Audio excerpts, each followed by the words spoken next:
Thank you, everyone. You're listening to WNHHLP 103.5 FM. We have 8 hours left of The Great Give, which is a 36-hour radiothon attempting to raise money for local nonprofits and succeeding because so far we're at $2 million and a little over $500,000. Hey, Alan. 2,527,968 from 10,570 donors. And we're trying to, what's our goal? We're trying to get over 3.5 million? We're trying to, 3.5, I believe was the highest amount achieved 2020. Okay, yeah. So we definitely need to beat that. But I see Jay Miles here in the waiting room with East Haven Public TV. Right. Are we ready to let him in and chat? Sure. We'll chat for 15 minutes. That's what we do. Yeah, there we go. All right. He's coming in. All right.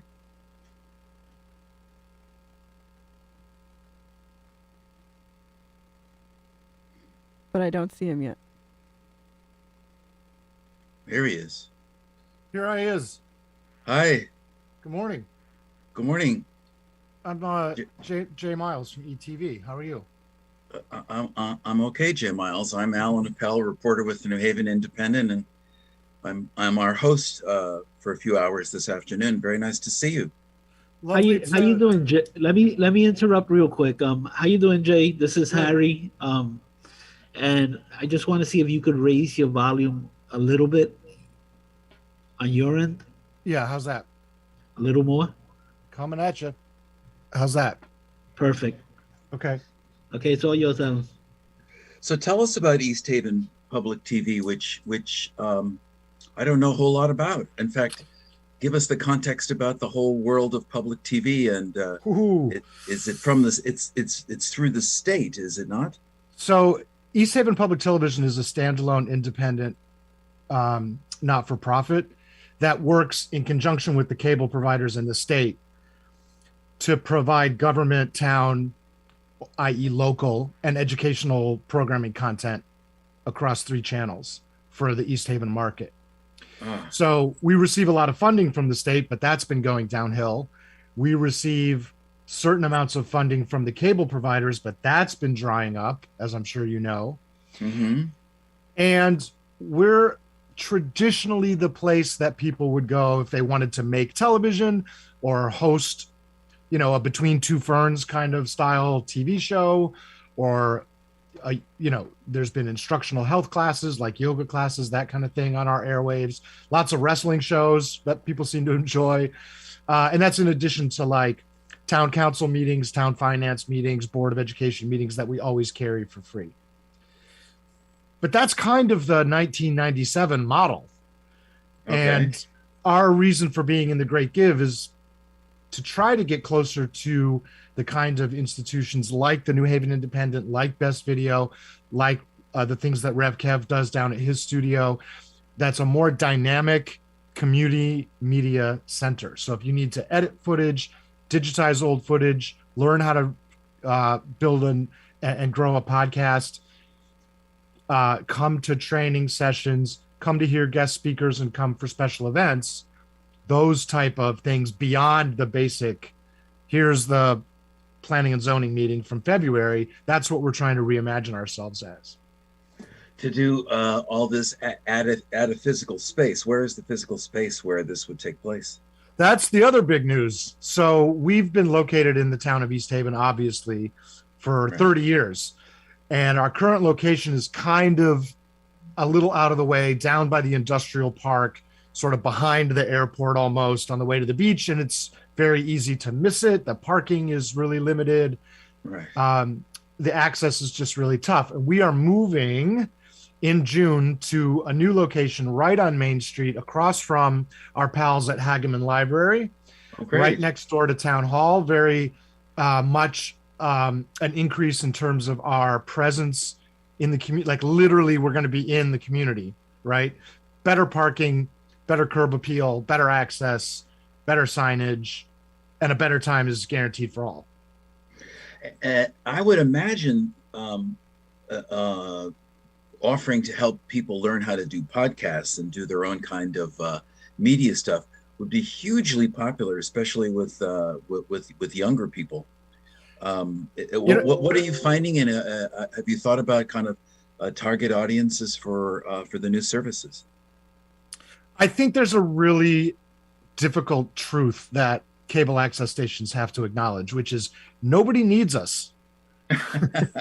You can pull out your TV studio and your recording studio and your blogging machine and your vlogging machine and do your YouTube, TikTok, there's kids. I taught media at the East Haven High School for 11 years. And by the time I was done, there were kids making more money than I was as e-gamers and on TikTok and doing legitimate content, like not just kind of like, oh, I'm trying this new shampoo, like really good content.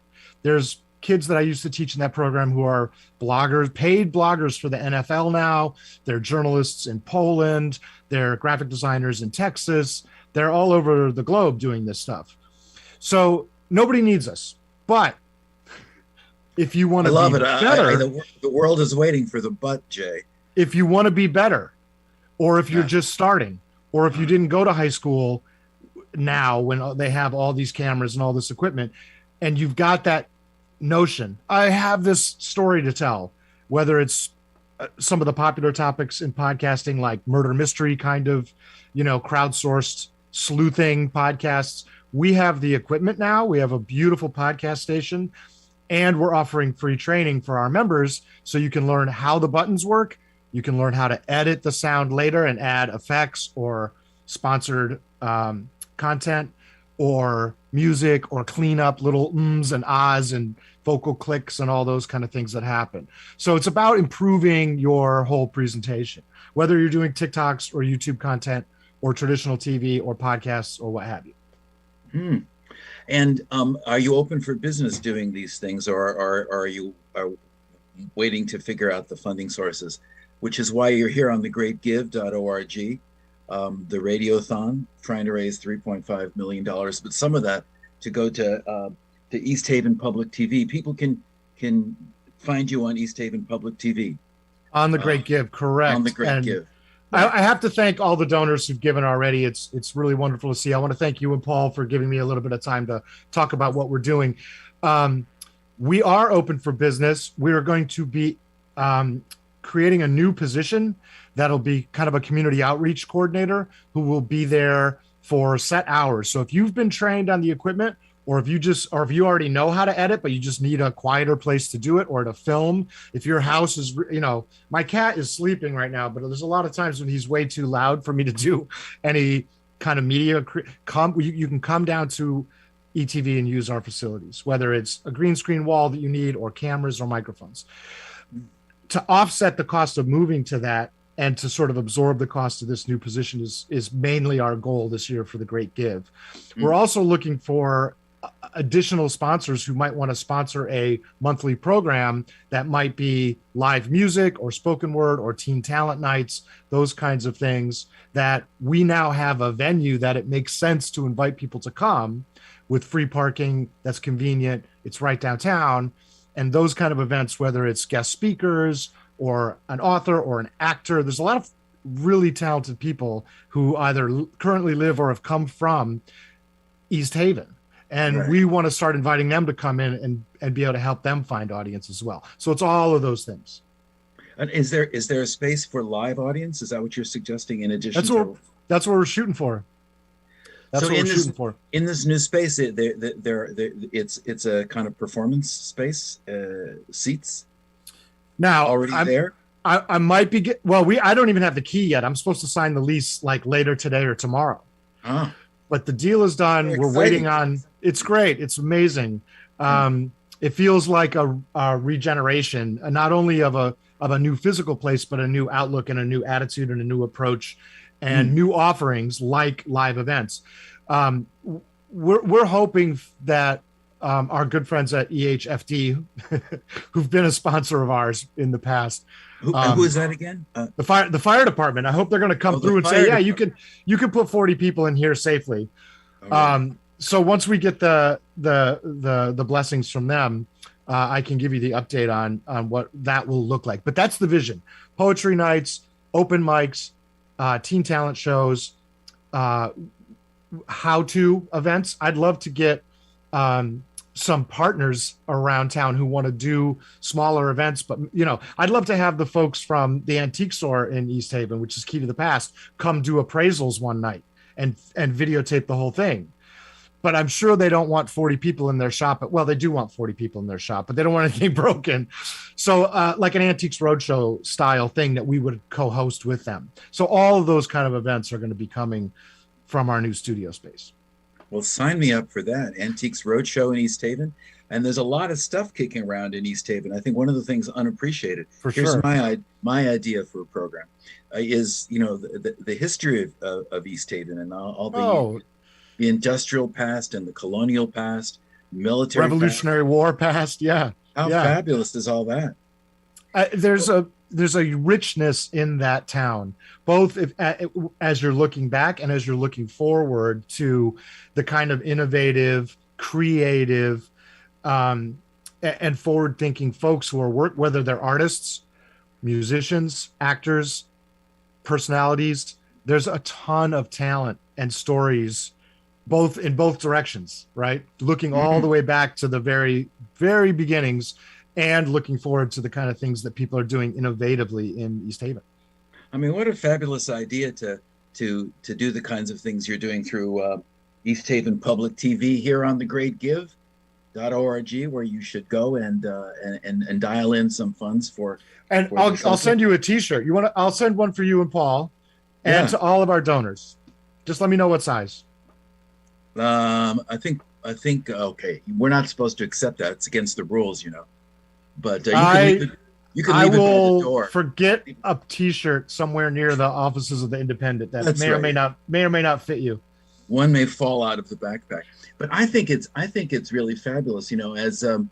As somebody who came to this area from the West Coast, and I didn't know the difference between the difference between New Haven and East Haven because New Haven has Yale. But if you take that out of the equation, East Haven's reputation as a place that's a kind of generator of new stuff over the centuries, it's a bit in trouble. And the idea that you could kind of change that image around through the station and the kinds of things you're talking about and be innovative, I think is really great for not just the immediate people who benefit from the programs and stuff, but I think it's a real image builder for East Haven, or Staven as we were told. I think part of what it comes down to is there really are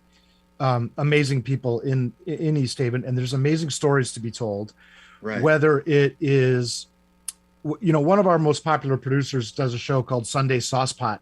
And he's in Illinois now. He went out to the Midwest for a job opportunity that he had. He still sends us programming, and it's still some of our most popular content because it's Marty the Paisan is the fella's name. He couldn't be more East Haven than Marty, and he's like a mini rock star in that town. You know what I mean? Because he's authentic, because he's energetic, he's enthusiastic, he likes to spread the love around. And those are the kind of folks that are, once you look a little bit past this, the sort of typical maybe viewpoint or the accepted notions, it's pure gold what the Arts Commission is doing in that town, the kind of musicians that are in that town, what's going on with students in that town. It's really quite extraordinary. So if we can be the landing point and the launching point for those stories, whether it's someone who's doing a podcast, someone who's got a YouTube channel about local history or new innovations coming out of this region, we hope we can be a place that can help shepherd that for you, to help grow your skills and help you build and reach and maintain your audience.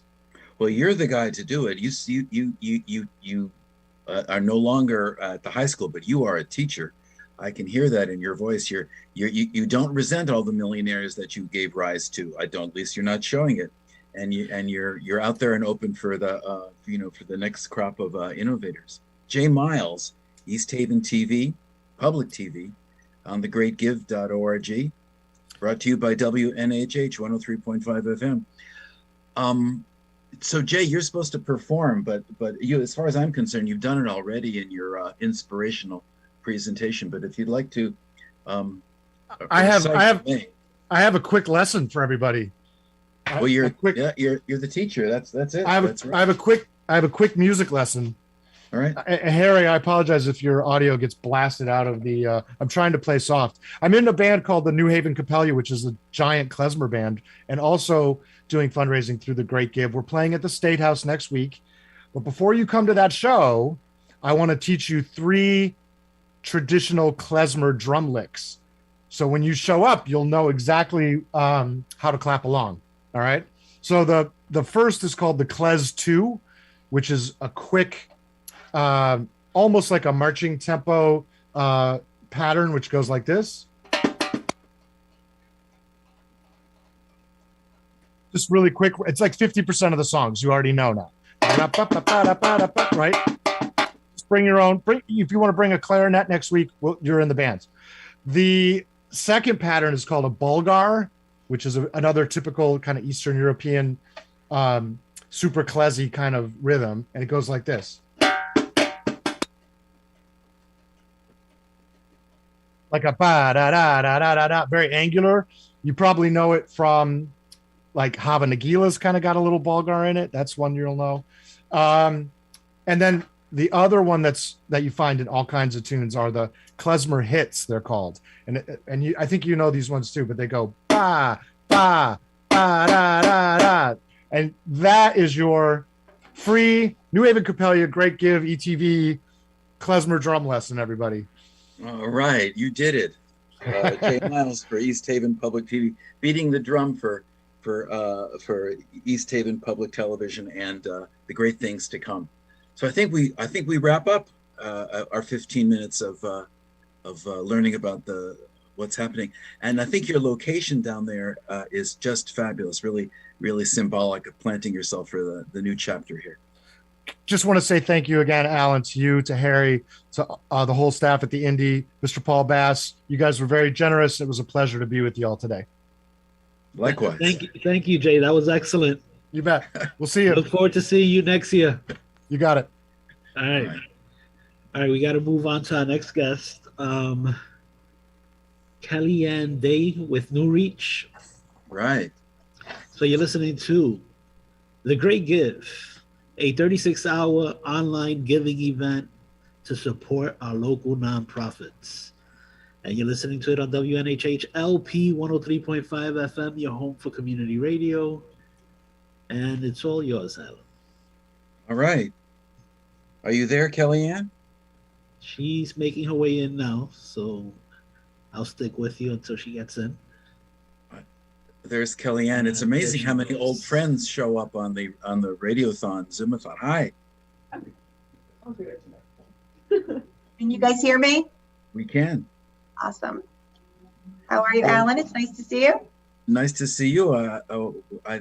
We see each other often in connection with New Reach opening up new residents or starting a new program or responding to, I don't know what is it you helped end family homelessness or helped try to do that, or I remember covering some stories about that. So tell us briefly about New Reach for people who might not know about it.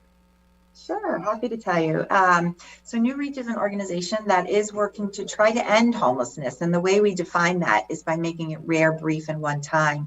And in those 3 areas, New Reach has programs that have a significant impact on the community. So obviously most folks know us for our shelters, our Life Haven and our Martha's Place shelter for families and women and children. And some folks know that we are also a housing developer and provide supportive and affordable housing. But many folks don't know that we actually work in homeless prevention as well.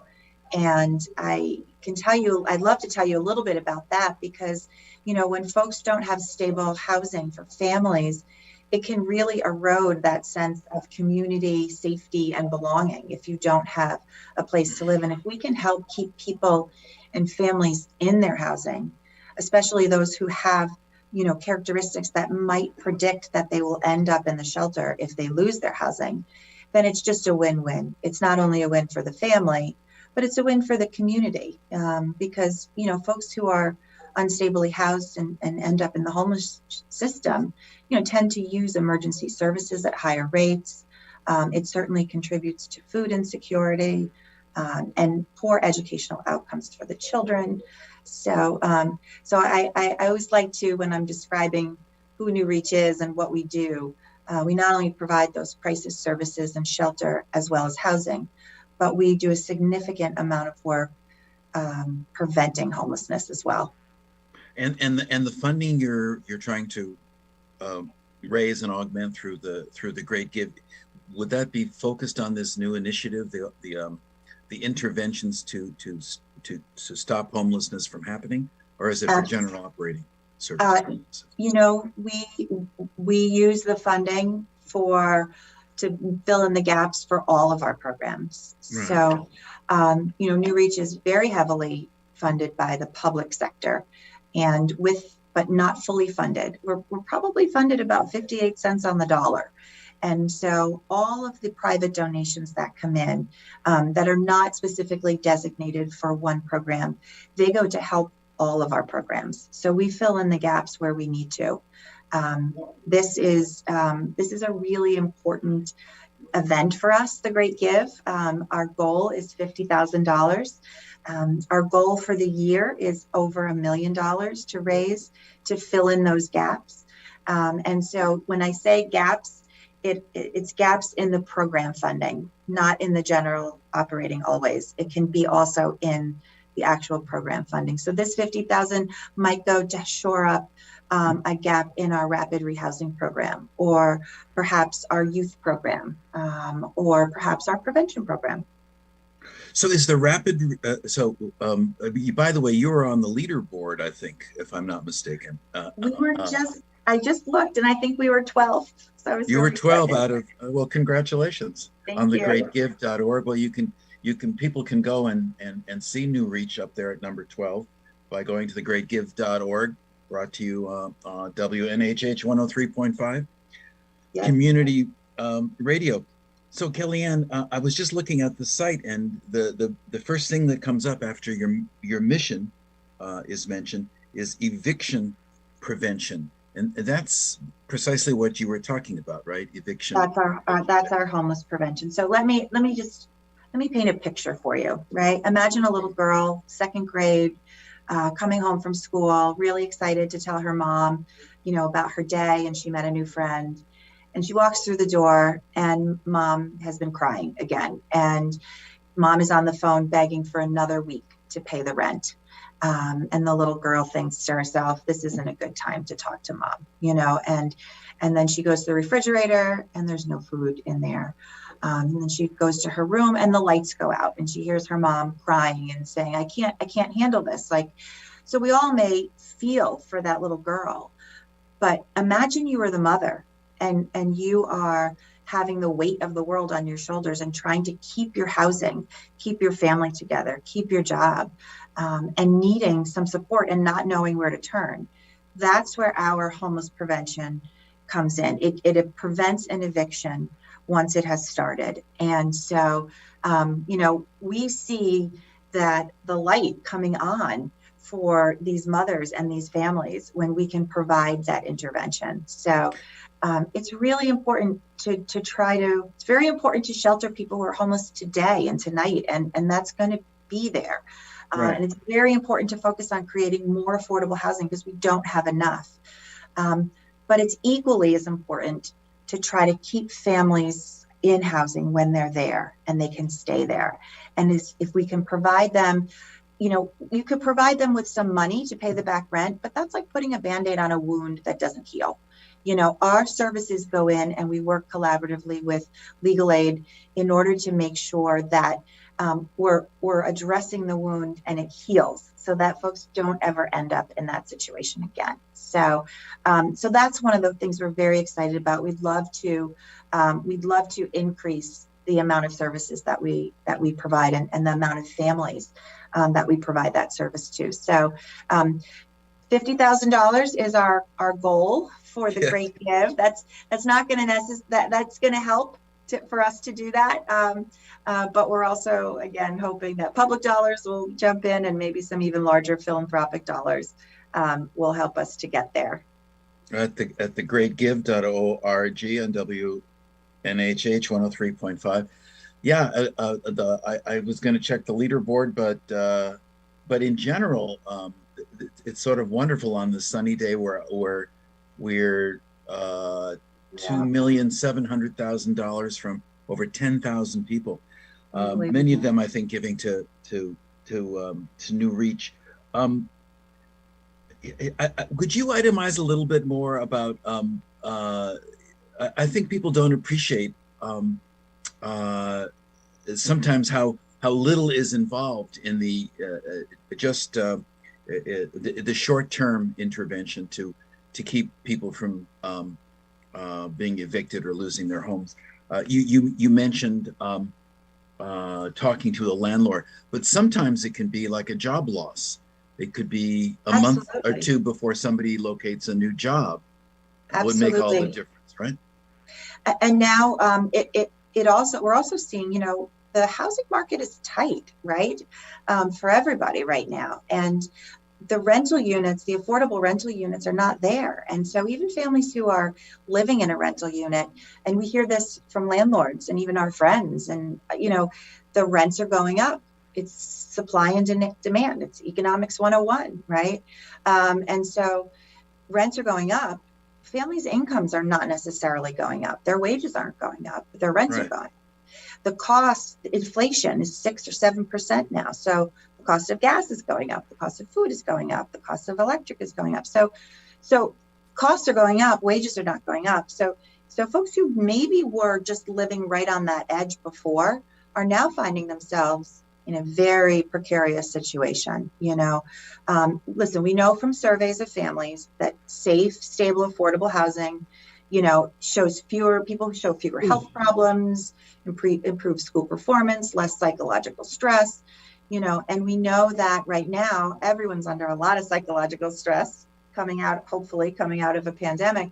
But then imagine again that burden that I explained earlier on a single mom, or even a couple, or an individual, or a young adult, that burden of increased rent, increased expenses, your income's not going up. All it takes is maybe one, car to break down, or maybe you get COVID and you can't go into work, or you lose your job, or maybe your child gets sick and you can't go into work because your child needs to quarantine for 2 weeks. And so, these are all things that people who are living right financially on the edge, they are at risk of. And this not only creates, concerns and issues for them and the family, but for the children going to school. But as I said, that has a ripple effect on our entire community.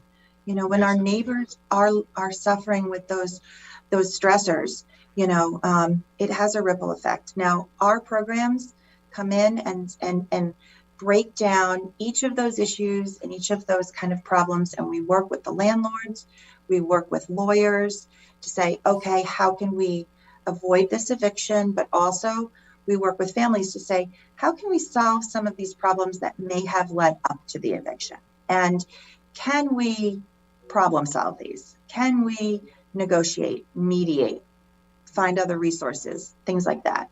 It just helps people feel more in control of their lives as well, at a time when things feel so out of control for them. I remember, I think interviewing you was it at some affordable housing that you were that New Reach developed in Hamden?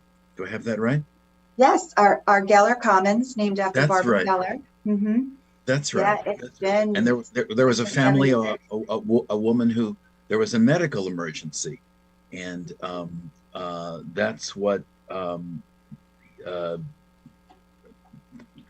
Yes. triggered the homelessness episode there. But right, It's that was the intervention. Yeah, it's interesting, Alan, that you mentioned Geller, because just in the past year, one of our very first residents at Geller was a homeless teen, because we do have teens who live in that building that Right. were homeless. And so Laura, one of our very first residents, you could was wait Aisha because Bello.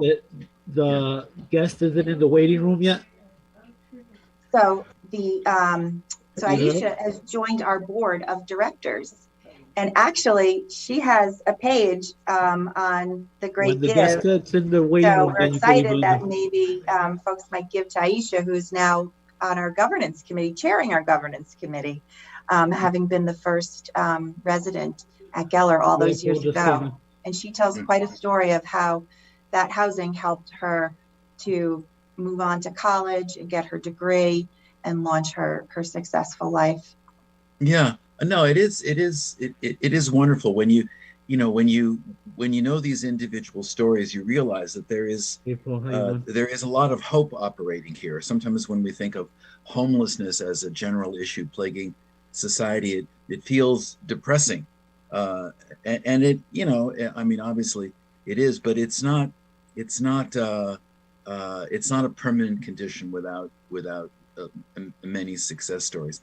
I'm supposed to ask you here on the Great Give on WNHH 103.5, where you could go to the Great Give and support New Reach. I'm supposed to ask you for your a poem or a song, or maybe just tell us another brief story of hope.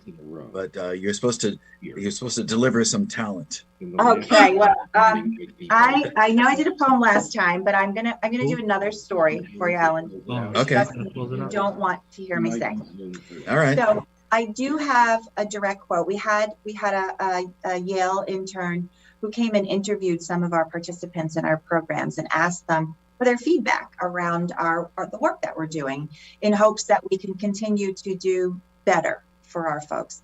And so I do have a direct quote from a woman who I'll call Tanya, Okay. and she was part of our homeless prevention program. So Tanya says, I needed help.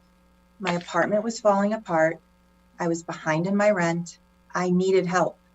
I didn't know which way to go or how to get information. I needed help. I was dealing with all of that. Plus, I had just lost my mom. My 19-year-old daughter was suffering. They listened to me. They helped with my grief and depression. They helped to organize the paperwork, connect me with a landlord, connect me with an attorney, connect me with supports for myself and my daughter. I felt back in control of my life. I felt that someone was advocating for me. I felt that there was light at the end of the tunnel. Well, thank you so much for that, Kellyanne Day from New Reach, for those important words, and thank you for being on thegreatgive.org, where people should go and support New Reach and get it up there towards the organization's $50,000 goal. Thank you again for joining us, and see you around. Yes, see you around. Bye-bye. Bye. Hey, Alan, how you doing? All right, so we have never-ending. We have never-ending books. I'm gonna let Peter Cunningham in. There's about 3 people in the waiting room. I'm not sure if they're with him, so we'll check right now. Okay. And you're listening to The Great Give on WNHH LP 103.5 FM, your home for community radio. How you doing, Peter? Yeah. Do you have other people with you today? Yeah, I passed the link along to some other people. I don't know who's. We have a Connor and then I think, Elena. Connor and Elena would be 2 of them. Yeah. I'm not sure if anyone else is having on. So yeah, they are good to let in. All right. Hey, Peter. Yeah. Oh, yours, Alan. Hello. This is I'm Alan Appel with New Haven Independent, and hello, Elena, Connor. So, Never Ending Books, a unique New Haven institution, and you are now a full-fledged nonprofit. Not quite, but we are on our way. You're on our way to be officially 501c3. Yes, we're in the process of doing that paperwork now. And in the meantime, Dwight Hall has partnered with us, and that's how we were able to participate in the Great Give. Oh, great. So tell us a little history for people who don't know Never Ending Books. I know it as a performance space. Used to be, who's the fellow that used to do all those plays there with I can't remember. He was an Irish kind of oriented playwright who did plays at Anna Liffey's and at Never Ending Books. That's I a don't bit of know. history. I don't For know. my time. I think And where- is that John No. that does No. rainbow recycling too? No, I don't know. Oh no. And tell me about Roger. I've lost touch with Roger. Is he still with us and still part of the organization, or Very he's much so, no longer yeah. with us? Yep, he's Yeah. he's still involved in the shop very much. He's down there most Monday nights where he runs a little open mic. So if you want to stop by, I'm usually there. Okay. And, So for people who don't know about Never Ending Books, tell us where it's located, and tell us what's going on that might be new and surprising. Well, it's 810 State Street in New Haven. It's been there for like over 30 years. We don't really know how long it's been there. We took it over last year.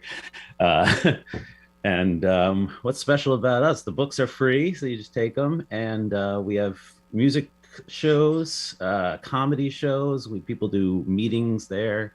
And we have events going on, 3, 4, 5 nights a week usually, besides actually being open 5 days a week. So, yeah. I mean, how unique is that? Are there other bookstores that give books away? I mean, the little libraries that you see dotting the city. The idea there is to take one and give one. But an actual store, is Never Ending Books unique in that regard? I think that we are, at least as far as I know, in the general area.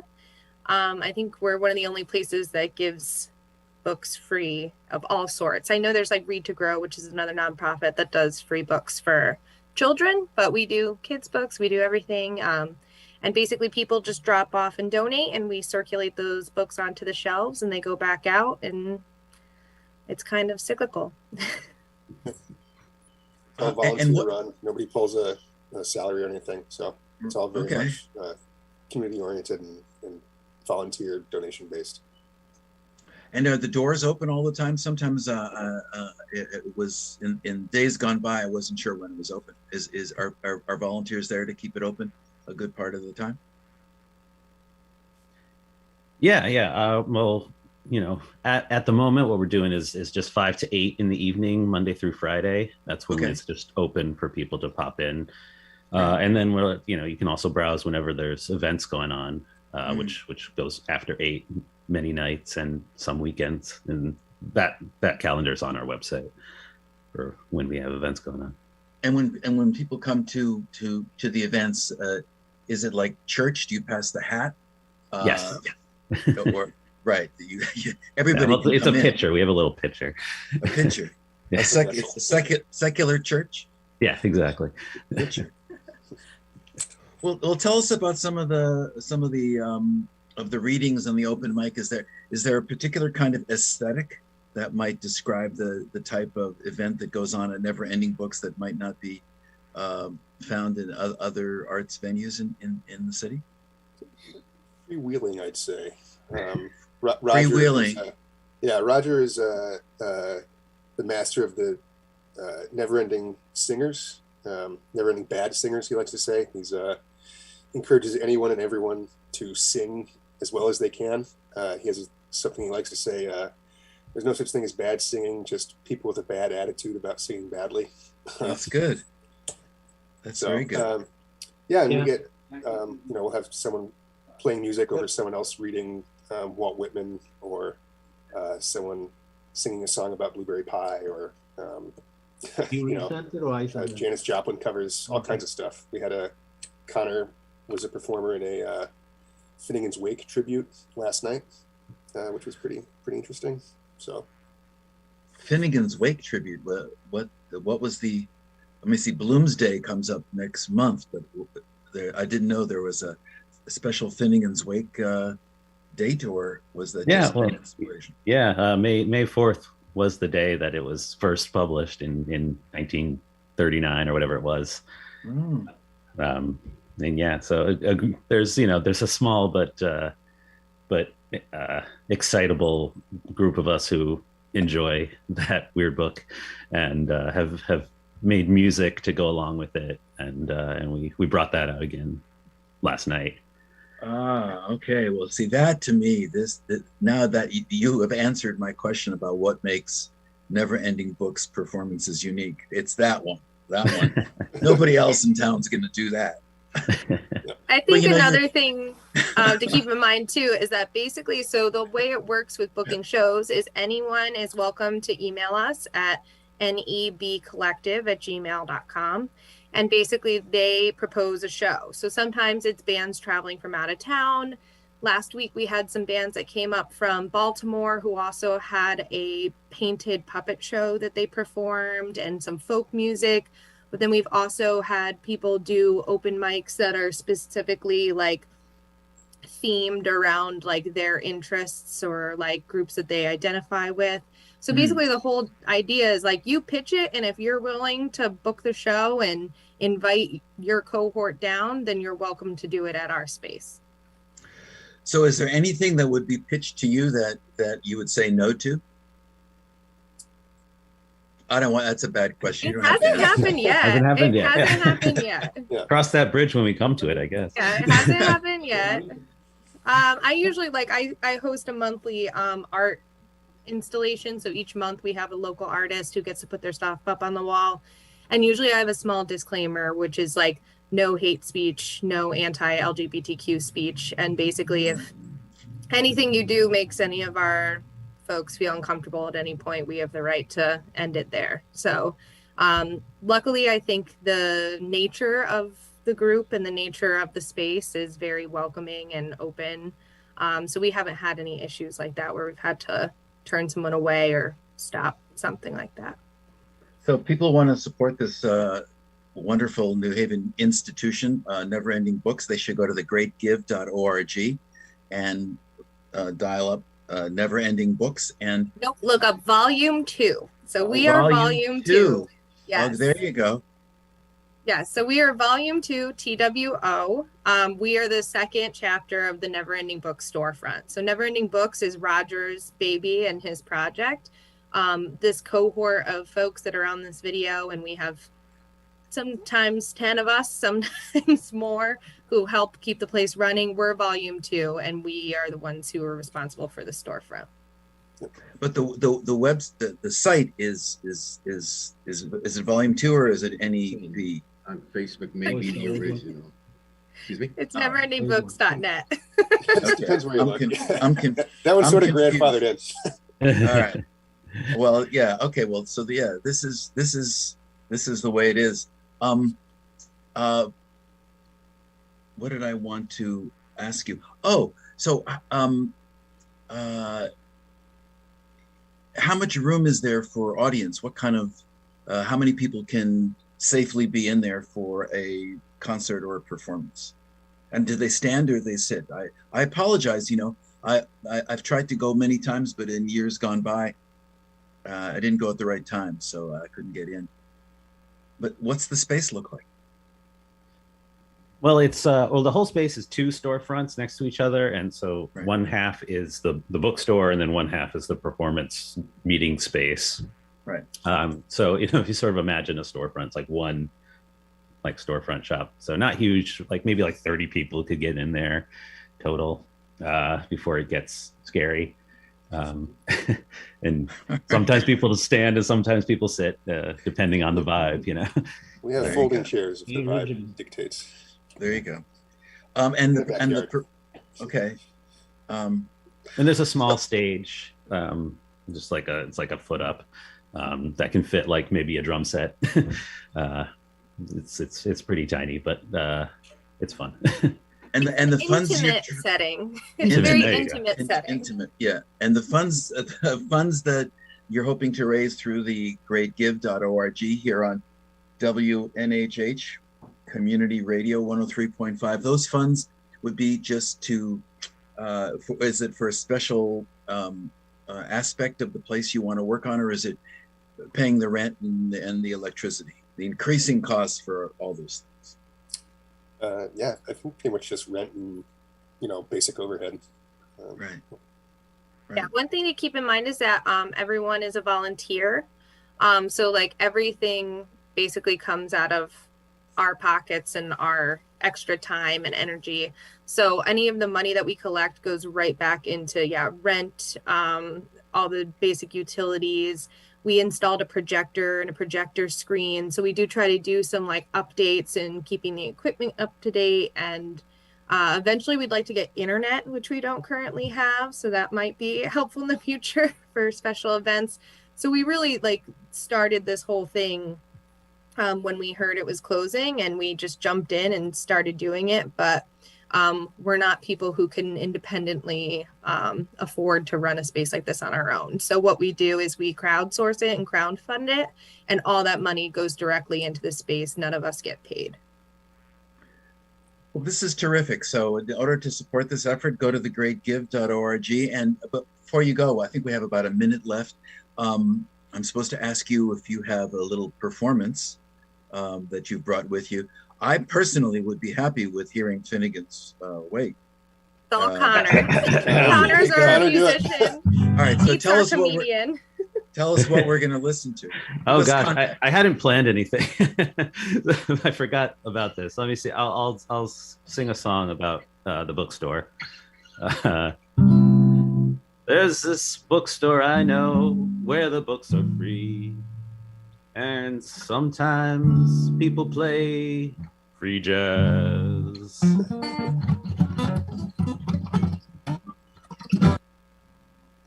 There, that's that. There you go. That's all right. Terrific. All right. Thank you very much, Peter and Connor and Elena. Great. Good luck. And I'm going to visit. Jules is here too. She's sitting in, so she's part of the collective as well. And I'm going to visit soon. And thank you for telling us about this wonderful place on State Street. Yes. Thank you. Yeah, Thank you so much. Thank you. Thanks for having Good us. luck. Thank you. All right, so we have our next guest in the room.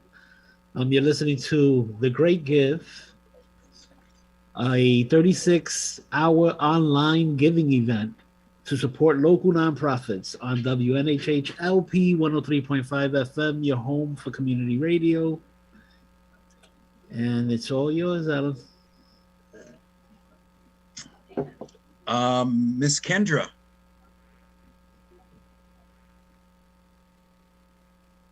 Hadar Lubin. Welcome. Are you there? Hi.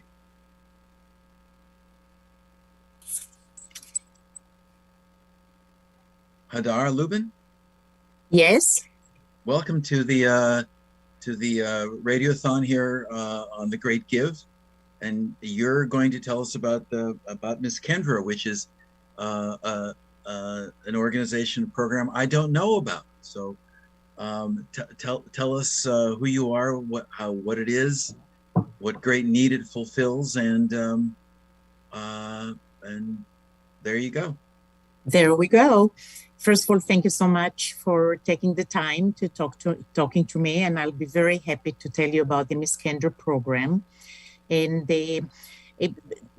my name is Hadar Lubin. I'm the Chief Medical Officer of the Miss Kendra programs. That is the flagship here in the New Haven area. However, we have other programs all over the country. The Miss Kendra program is taking a public health approach to allow children, students who come to school to be able to take the stress that they experience off their chest, to be able to attend to the scholastic mission of learning. We know that heights is stress, and these days there is plenty of that in the context of the pandemic and other disruptions, interfere with the executive function of the students, and they come to school as a whole child with their worries and with their distress. And the Miss Kendra program allows them to actually take it off their chest and to be ready to attend to the school work. One of the things that the Miss Kendra program is highlighting is the importance of public health perspective when we deal with toxic stress, to ask every child about their level of distress, not only those that exhibit signs of distress, and to do it on a regular basis so it becomes preventive in nature and helps really restore and maintain the natural resilience of the children which they have. So how is it in fact done? I took a quick look at some of the materials on the site, and do I have it right that the program is addressed to the teachers? Is it the teachers who implement? We have both. At some schools, the teachers are trained to be the voice of the Miss Kendra program, where they regularly, once weekly, will have time with the kids to address specifically elements that pertain to how toxic stress really affect and interfere with their life, while they also on a regular basis have a communication with the kids to ascertain what is the level of distress that the kids come with, and to be able to just listen and be available for the kids should they express any distress, knowing that there is somebody, an adult in the school, who really cares about it, which then alleviate the distress and allow them to engage in the work. Other schools, No, I'm just trying to figure out. There's not a real flesh and blood Miss Kendra, or there was. Well, the Miss Kendra, there is Miss Kendra is actually functioning very similarly like the Tooth Fairy. It's an imaginary person, but who embodies really what we all have within us, our capacity to be compassionate and listen to students and listen to others when distress, and to be really interested as to what bothering you today that stand on the way of you being able to be fully available to the school work. And so the legend of Miss Kendra is a story about a woman who had the only child, and at the age of 10, the child died. And we don't know exactly what happened to the child. Maybe the child was sick, maybe the child was kidnapped. But she went back to the school and thought, if I can only be there for other kids so nobody else will be lost. And she just greeted the kids in the school gate and asked them how they're doing, what's on their mind, did somebody bother them? And the kids really liked that. And sometimes the kids will tell Miss Kendra about their worries and what really burdens them. And she actually will tell them that she cares about them, and they give them a red bead for their strength. And over time, those kids who became teacher compiled a Miss Kendra list, which is basically the basic safety list for kids. You know, that nobody should be beaten, nobody should be yelled at or pushed or put down or bullied and so forth and so on. Mm-hmm. And that's what the Miss Kendra represents, basically. So, but in a particular school, the classroom teacher takes on the character, the persona of Miss Kendra. When there is interaction with the kids about these issues. Are these little kids that Miss Kendra works with? Yes, or, yes. Little kids. Yeah, we're starting from kindergarten through the 5th grade with the story of Miss Kendra. We are also involved in middle school and high school, but in this level, in those grades, we tell them that Miss Kendra is actually a legend that of a person who cares. But even kids in high school and middle school like the idea that there is a person who cares about how they feel. So in some ways, even though the origin of Miss Kendra is a story, right, what the teacher or our staff represent are helpers to Miss Kendra who are following her spirit of listening to the kids, being interested in their worries, and remind them that there is someone who cares about them and they can talk about it. Is Miss Kendra in the New Haven area for the first time this year, or have you been around for a while? No, we've been around for almost 15 years. Here in New Haven? Here in New Haven, and both in elementary school and the high schools. So we've been in the program for many years, and the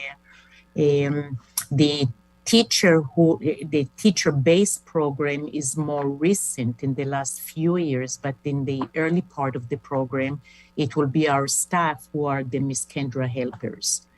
Okay, so we're listening to Hadar Lubin, the Chief Medical Officer for Miss Kendra here on thegreatgive.org, where you can go and support Miss Kendra for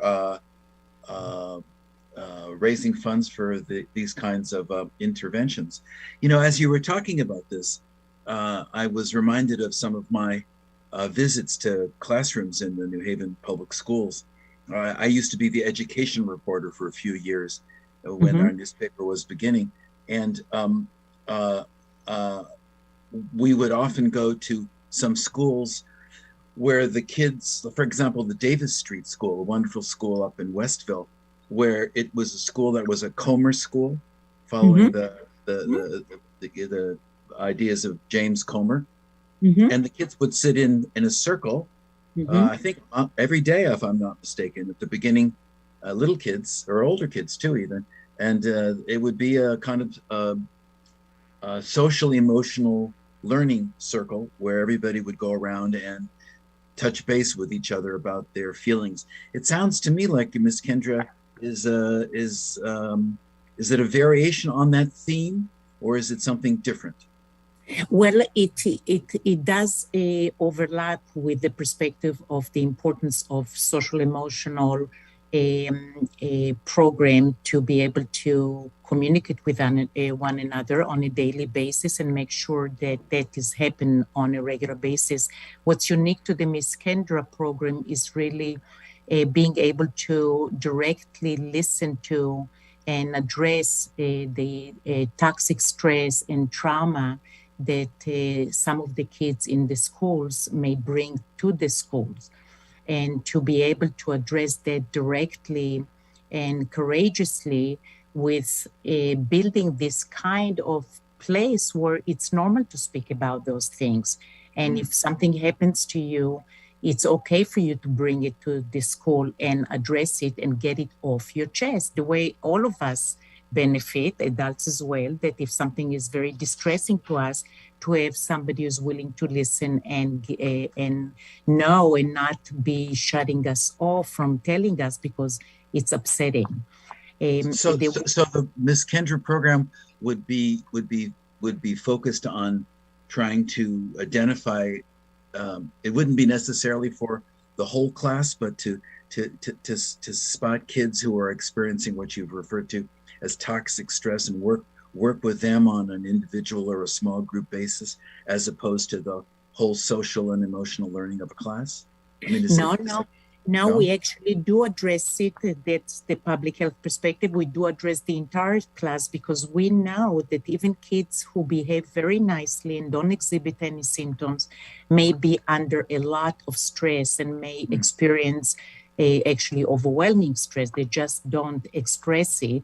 And other kids who have the luck not to be experiencing traumatic stress or toxic stress learn, number one, they're able to talk about the things that they're worried about. They worry about their mom or dad or about somebody who is sick in the house. But also they learn how to be compassionate listener to one another and be supportive to one another. Mhm. And that's a skill that really is going to follow them for the rest of their life. The other thing that, because we're taking a public health perspective and do it on a daily basis, on a preventive way, and asking every child, it's actually very affordable, because the first 2 years when we initiate a program, it's $35 per student per year. And afterwards, it's $10 per student per year. So we are able to really address all the kids in a very affordable, sustainable way, which actually in today's context, you get quite a bit for the funding that we receive, because we can, the program is not that expensive, that allows to reach every child and every day. Okay, well, this is very educational for me, at least. It's really good to hear that this has been going on in the schools. I'm obliged to ask you if you've come with some poetry from Miss Kendra, or a song or whatever. We hope you do. If you don't, it's okay. But or you can recite anything you want that you think might be appropriate as we finish up our time together. Of course, I'll be happy to. And I'm going to actually recite to you the song that the kids wrote about Miss Kendra. And if you want to imagine those first, second, third graders with their high-pitched voice, it's a little rapish in their rhythm and a lot of enthusiasm. And so goes the song. And I'm not going to sing, but I'm going to read it to you. All right, all right. Okay. Miss Kendra lost her only child and cannot lose another. She lived through hard times, but that has made her stronger. I don't have to feel sad or scared or lonely, because Miss Kendra cares for me. Oh, That's very the sweet. Very Well, Hadar, sweet. thank you very much for telling us about Miss Kendra, and we're all glad Miss Kendra is circulating out there. And to support this, go to thegreatgive.org here on WNHH 103.5 community radio on this radiothon for the Great Give. We're up to $2,743,000 from almost 11,000 individual donors, and we hope some of that is going towards your very worthwhile program. Thank you for joining us. Yeah, thank you for having me.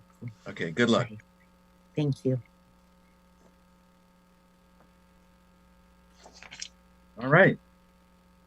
Who is up next to talk to?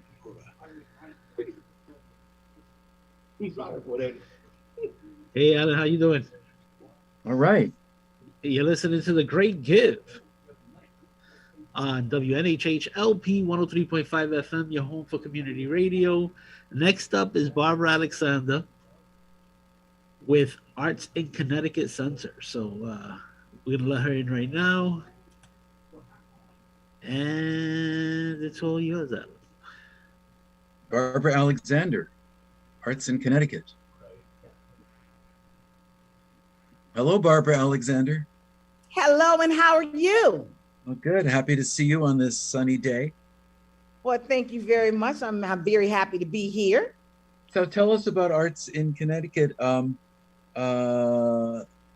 mission to inspire, enrich, and support the state by offering arts programming all across the spectrum: visual arts, performing arts, horticultural things, architecture, and that's a lot of things that you're doing. Absolutely. So we customize the needs of programming to fit our audience, whether it's libraries, enrichment programs, live performances, schools, senior programmings, you name it. Arts in Connecticut are professional artists that actually live right among us across the state of Connecticut, serving our communities. And it was so needed during the pandemic. I was very happy that we had all joined forces way ahead of time, so we were able to provide the needs for our local communities. Well, yes, the site says 15,000 students in 34 towns and cities. Since when was the organization? When did it come together? In 2016, we were incorporated. Yeah, so I think we probably even a little past that at this point, due to the fact we had to do all of the virtual, and so the virtual probably pushed us another 5,000 more. But so we've really been on a path to helping and providing programs, and even this year we've taken on a challenge with the Barnes Foundation of seeking out those schools who did not have otherwise state-funded enrichment program and nutrition programs for their students, to help low-income families, single parents who needed after-school programming for their children, to provide a free enrichment and nutrition programs for the kids. So that's our quest right now. In doing that, we have 6 schools that we're going to be serving even from this summer over into the school year. We have quite a few slotted more for the school year so we can be able to implement this program. So this is why we need the funding, because in order for us to provide free programming to that many kids, one school alone, West Haven High School, has 1,700 children. So that's a lot of kids to be providing, even if you said, let's do 30% of that, it's quite a few kids to be able to provide after school programs for. So which schools in the greater New Haven area is the group working with this year? West Haven? Yeah, West Haven High School, Bailey School.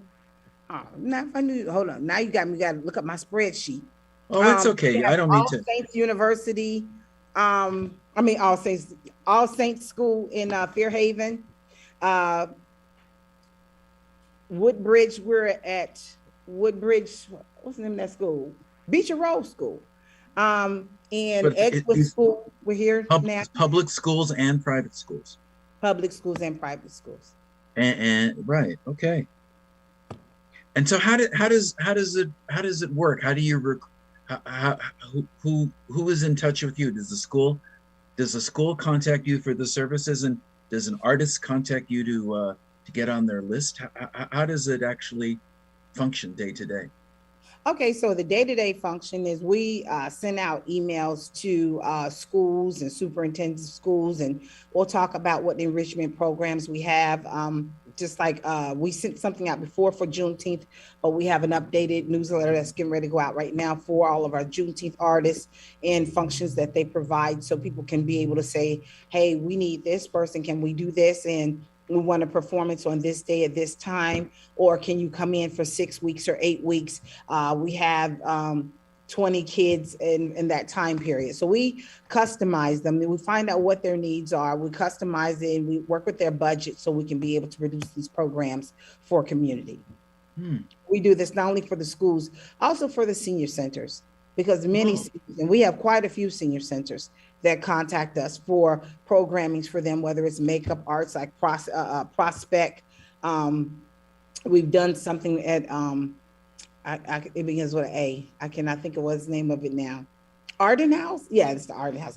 We've done things there. We've been all through the area trying to continue to provide programs to make sure they have things. And then there are some that come to us even up in the Hartford area for live performances, where we go in and do Irish dancing, because they can go in and they can ask whatever they want. That's the best part, because we have so many artists on the roster.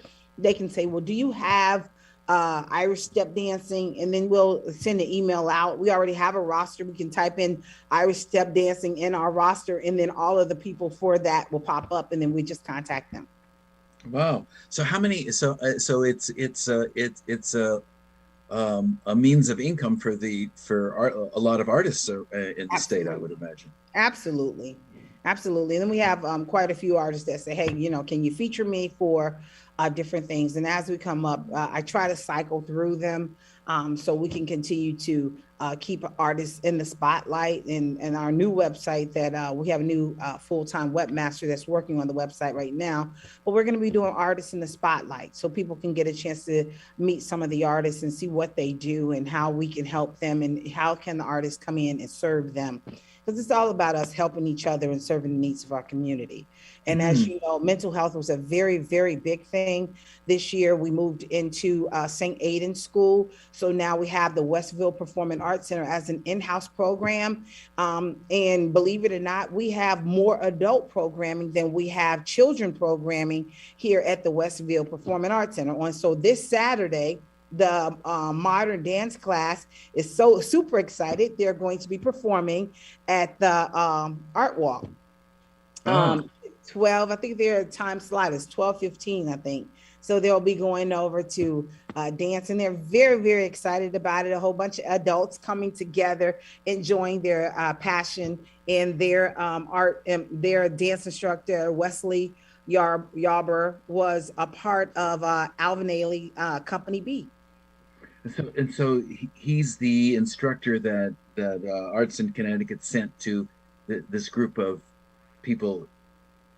Yeah, this group of people come to Arts in Connecticut, which is the Westville Performing Arts Center. Ah, great. Yeah, get it. They come here on Saturdays at 11 and on Wednesday nights at 7 p.m. to do modern dance for adults. It's so interesting that you I mean that the range of artists, I mean, and your definition of arts is very, very broad. Industrial, horticultural programs. Can you tell us some of the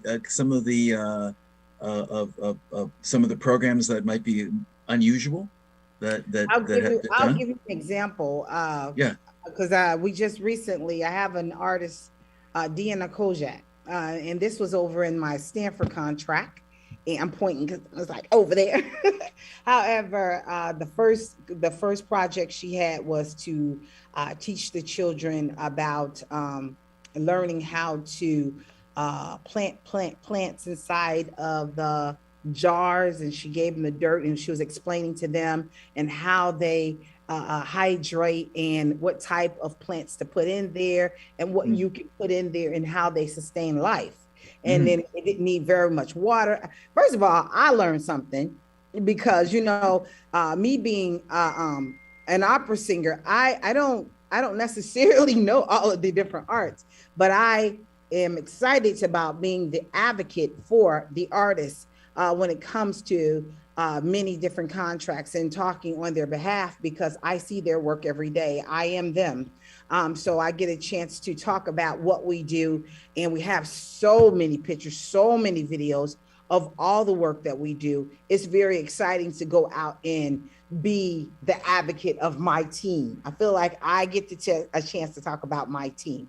And so when I go out, I'm full of joy because I can see all the work that they're doing in it.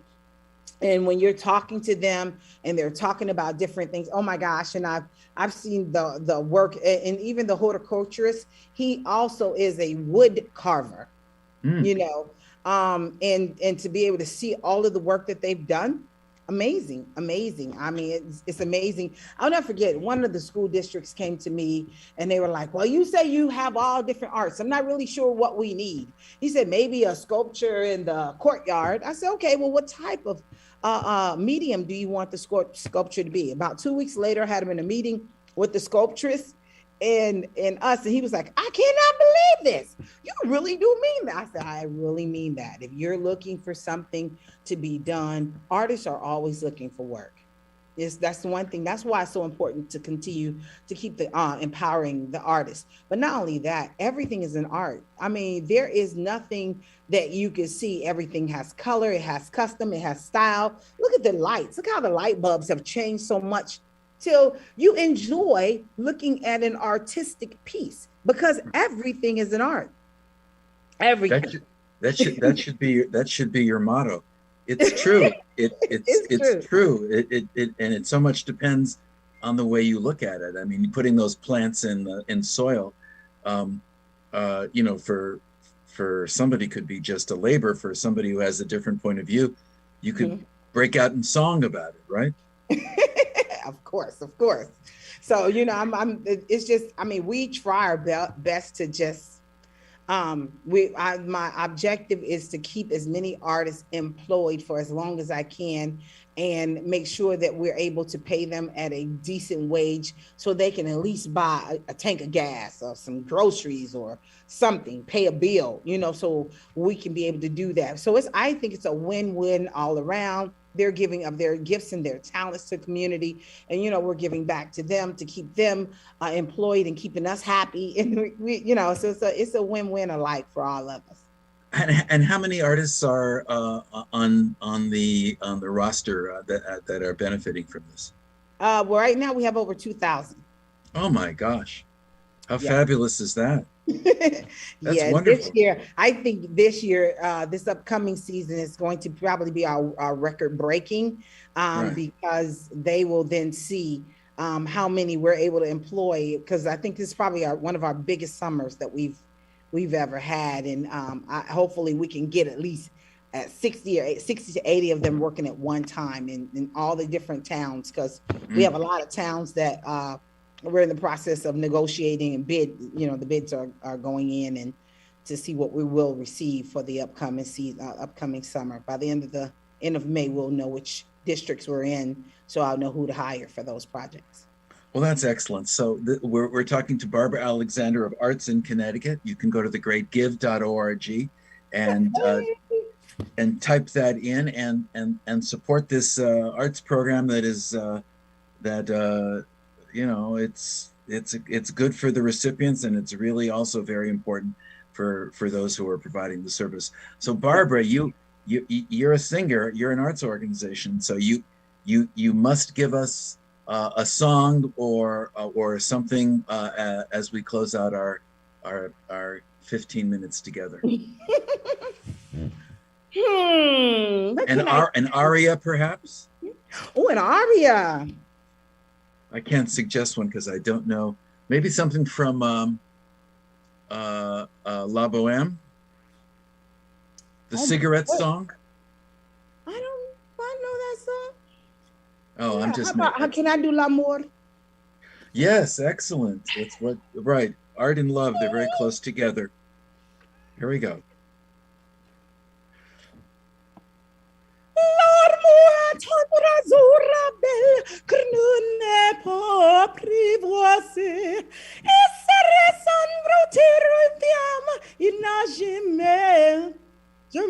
I haven't sung this song in a long time. Oh my gosh. Let's go to the chorus. L'amour, l'amour, l'amour, l'amour, l'amour s'en foutait de même. Il n'a jamais connu les doigts, il n'a jamais m'a pas jeté ma. Si tu me touches, je m'en prends à toi. There you go. Si tu jeté ma pas, si je t'aime ma pas, je t'aime. Ma si je t'aime, si je t'aime, prends à toi. There you go. A round of applause. I've been to Broadway. I haven't been to a classical lately. I was like, oh my gosh. That was wonderful. Carmen, right? Absolutely. Carmen. From Arts in Connecticut, Barbara Alexander. Thank you so much for providing so many opportunities for other singers and other artists in the city. Thank you. Thanks so much. I appreciate it. Okay. Thank you again. Good luck. All right. Thanks. Bye. All right. That was good. Wow. That was good. Da da da da da da da. Well, Alan, you keep teasing us, but I keep waiting for you to jump into these performances. Yeah. Well, I would, but I don't want to. I'm afraid my torso would be exposed. Your torso. Who's up next? Another organization, strange to me, new to me. What is it? It's Nuts About Health? Yeah, Nuts About Health. Wow. Dawn Slade should be the next guest. They're not in the room yet. All right. So if you need to take a break, a quick break, we could do that for you right now. Let's have some music, and I'll be back in a couple of minutes. Sounds what should good. we say? All right. Thank you. All right.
Hip-hop forestry and poetry is getting late, let's flow a tree. This academic superstar gonna plant a seed and grow a tree. In my front yard, locally, on my block, hopefully, make others do it, globally, not fresh air, I'm thankful for oxygen, a tree hugging out again. But trees my family, you see I lost a lot of friends. Humans are greedy, mistaken if I'm hungry. Like a racist really hates me for diversity, they want me. See you little devil, look around me with filthy feathers. Don't like all you dirty birds, you ain't no falcon, be my pleasure. The skeet shoot, now skeet, get you away from me. You not worth my own want to see, but I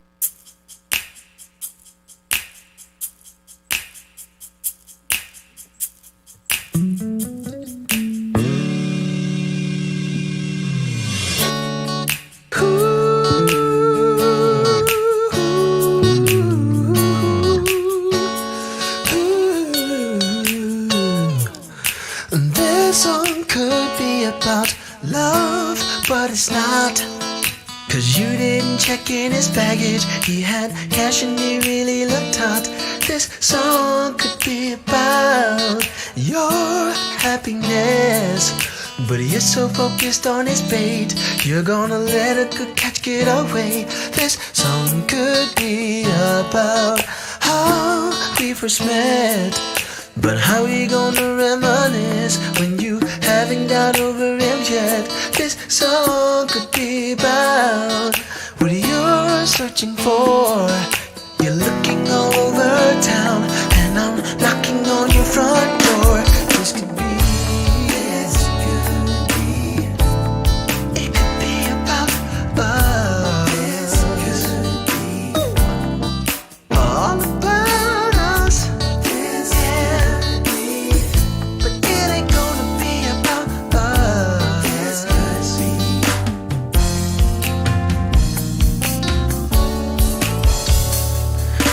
This song could be about our wedding day, but you just had to go to see him.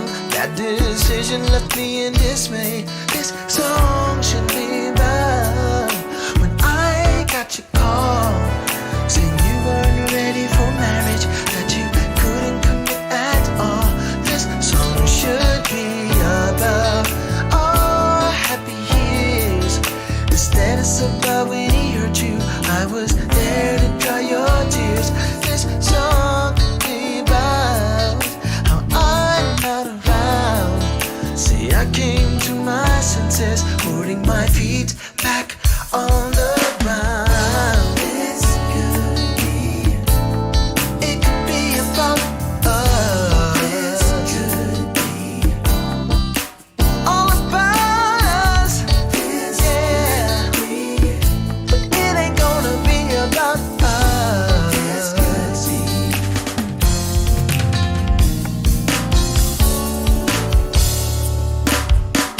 If I cried for you one more time, somebody's taking fork in me. My friends say I was blind to lay it all on the line for you, but you didn't care, so I felt like a fool. But I'm not a fool. I'm not a fool. This could be. It could be about us. All about us. Yeah. But it ain't gonna be about us, baby. I'm gonna write this song, sing about how you did me wrong. Woo. About us. All about us.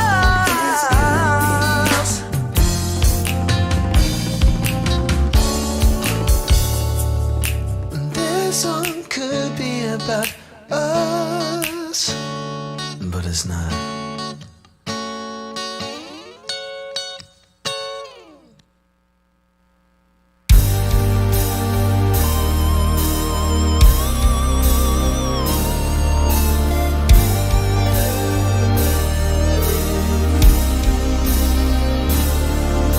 Crazy.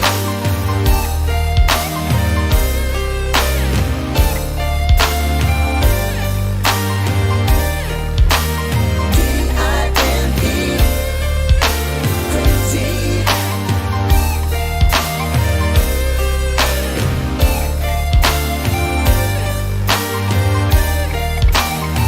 D-I-M-E. You and me chilling at the club. You met this badass shorty, then you fell in love. Now it's been 3 weeks since I heard from you. I was thinking about sending in my rescue crew. The time he said really said it all. Saw you carrying some chick's bag at the mall, standing on line with the skinny jeans, looking like Ashton Kutcher in the movie scene. And you're crazy about her, and you can't live without her, 'cause she's blew your mind, yeah. D-I-M-E, she's a dime, crazy about her, and you can't live without her. So your money and your time, D-I-M-E, she's a dime. Now how you got with, I didn't understand, so I had to come up with a master plan. Figure some time for us to hang out, show you that the dollars is what she's about. She invited a friend to tag along, and this is where it gets funky in the song, 'cause she came through the door with the faded jeans, looking like a model in a magazine. She's fine, she's bad, a girl like this I never had. You and I had nothing but time, with skinny jeans on the line. Crazy about her, now I can't live without her, 'cause she's blew my mind, yeah.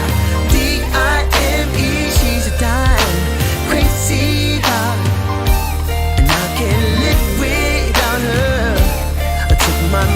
money and my time. D-I-M-E, she's a dime. By the time she's got her hooks in view, it's too late to figure what to do. But you won't ever wanna get away. She knows what to do to make you stay. Crazy, I can't live without her, 'cause she's blown my mind, yeah. D-I-M-E, she's a dime. Crazy, and I can't live without her. I took my money and my time. D-I-M-E, she's a dime. Crazy, I can't live without her, 'cause she's blown my mind, yeah. D-I-M-E, she's a dime. Crazy, and I can't live without her. I took my money and my time. D-I-M-E, she's a dime.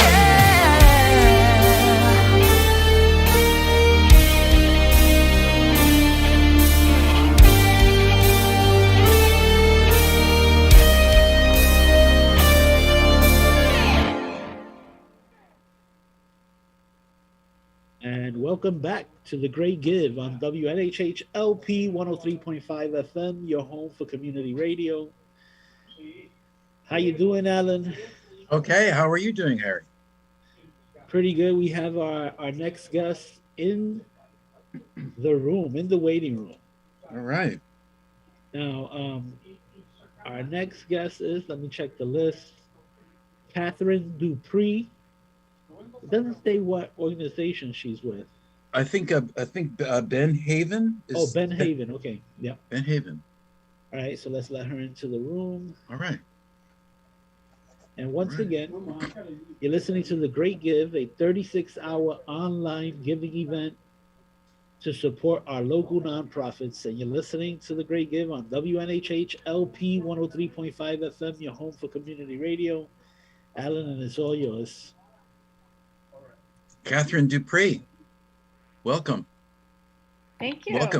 Welcome to the WNHH 103.5, the Great Give Radiothon. How are you? I am good. You're great to do this with all of us. Thanks Well, so more- much. Yeah, well, more importantly, tell us about Ben Haven, and as you tell us about this, I did a little research. Founded in 1967, it's a real legacy organization in the area. It is. So we celebrated our 50th and had a gala about 6 years ago. So we are Right. 56 years strong. Wow. We were started, like some other providers, by a mother of a young son with autism who just couldn't find the right educational program that he needed, and was an incredible advocate for him. Amy Lettick. Correct, Amy Laddick, and she was our first director, and she really spurned all of our great services, or sponsored all of our wonderful services, starting with a school. We then branched out to residential programs, first for those adolescents who were attending our school, and then as they grew up, they stayed with us into adulthood.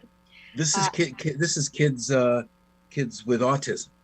We serve people on the autism spectrum, yes. Right. Good.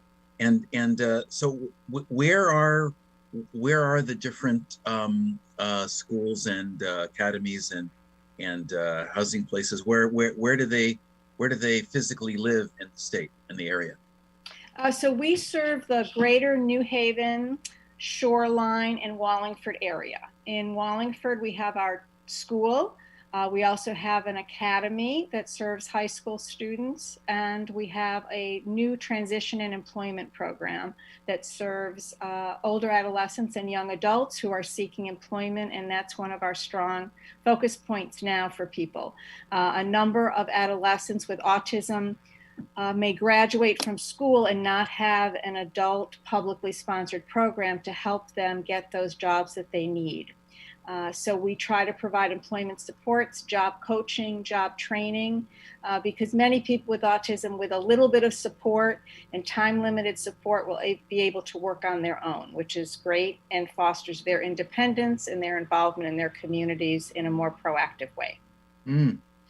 And how many kids and families does the organization work with? We work with over 300 individuals and families. We have 9 community residential programs. 2 of those are for adolescents who attend our school, and the rest are for adults. Our school serves about 45 students, and our academy serves about 30 students. Our career and transition program has found jobs for 25 people and is growing. And we also provide in-home support services. So we have a strong program of support for people who either live on their own but need a little help to do that, or who may live with their families and they and their families need some help for that relationship to continue to thrive in their home setting. And I would guess just from listening to you describe this, that almost everything that you do, especially this new initiative and customized employment, everything has got to be very individually tailored. It would seem to me. So we do individualized educational programs for people in our school. Right. Our field really supports what's called person-centered planning. So we think about the individual first, and we design services and supports around what they need. And we also try to build it around their strengths and their interests so that our work with them is respectful of what they want to accomplish in their own lives. Mm. And are the kids who go to the school to the schools? Are these? Does some of the kids go to regular schools and it's supplemented by going to Ben Haven schools, or are they just full time at a Ben Haven Academy or school? Our Ben Haven school provides full academic service for children who attend that school. So we provide all academic and all clinical services that those children will need, and also transition them to adult programs. Our academy, though, is for students who may be able to go back and forth between their public school and the academy. So they take some of their classes with their school, others with the academy, and we also support students to start to take their post-secondary college courses.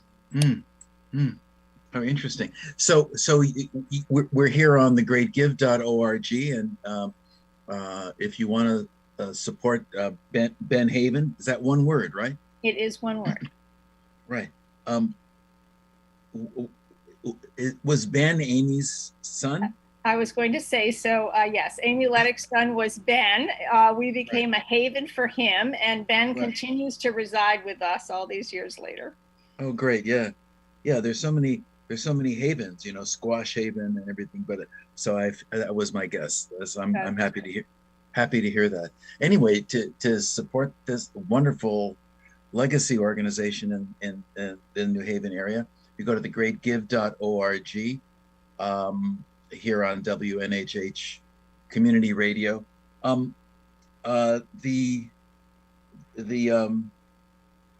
customized employment, is that the does the organization are you raising funds for general operations, or are you focusing on developing this new initiative in particular? So we don't use our donations for our general operations. We really use them for 3 primary initiatives that we have and things we think are important to people with autism. So one is often people with autism are excluded from community activities and are not as great a part of their community as they wish they would be. So we really try to give people opportunities for more social interaction in typical community settings, and we use our donations to help pay for some of those things. So people may really appreciate a membership to the Y. They may want to join a gym. They may want to take an adult education course or take a course at a community college. So we try to put our extra funds towards helping them really become active members in their communities. Also, people with autism really benefit from technology. And obviously technology and its attributes are exploding before us. So we use some of our donations to purchase advanced technology, which helps people with autism to communicate or to focus better in their educational programs. And then we do also use our donations towards fostering our customized employment, as you talked about, in our general approach to helping people with autism get well-paying jobs that they can sustain and stay in and can hopefully lead to careers for them. So how does that work? The customized employment do you work on both ends of the equation, working with the young person and also with the employer, kind of counseling the employer, asking an employer what kinds of activities are part of their business that might be appropriate or workable? How does that work? Yes, we do both, and you actually have a great understanding of customized employment. It's moved from sort of general vocational support for people to something that's very focused on doing an individual assessment with the person, which could take several weeks, but really understanding what is the person's routines, what do those routines tell you about their strengths and their interests. How could some of those interests that a family may just see as a leisure or a hobby activity be developed into something that could lead to a job? So the assessment process is pretty intense and pretty focused on the person. Then the next part is the job acquisition. So that's where we have to work with the businesses. We have to find businesses that are interested in hiring the folks who we try to support, and work with those businesses to understand the skills and talents that people with autism can bring to their business, and also what we can do in partnership with them to make that a more successful work situation for the person. Then if that all works out and the business is interested, we have a period of time where we send staff into the business setting with the individual to provide them with more specific job training and some support until they really learn and can independently function in that job role. Is there any, I guess my question is, are you finding like any kind of pattern or discovery of perhaps employers who are interested in working with Benhaven might have some members of their family who are dealing with autism, and there's an understanding of that and a more openness to it? Or do your counselors sort of cold call organizations and places to try to make a connection? Or how does one go about it? It seems like it will take a lot of back and forth to make something like this work. It does. So the job acquisition and job development part of it is probably the most challenging. You know, assessing the person's strengths and what they want to do for a job, and then helping them once they're on the job, are very doable activities for us. But that is the challenge, is to make the right connections with the businesses. Right. So obviously, if someone does have a family or a personal connection to autism, we find a much more open door policy and a sensitivity to that. So that's often an inroad for us. We also have networking through our own staff, because obviously staff have family members and friends who run businesses, and sometimes that's the connection.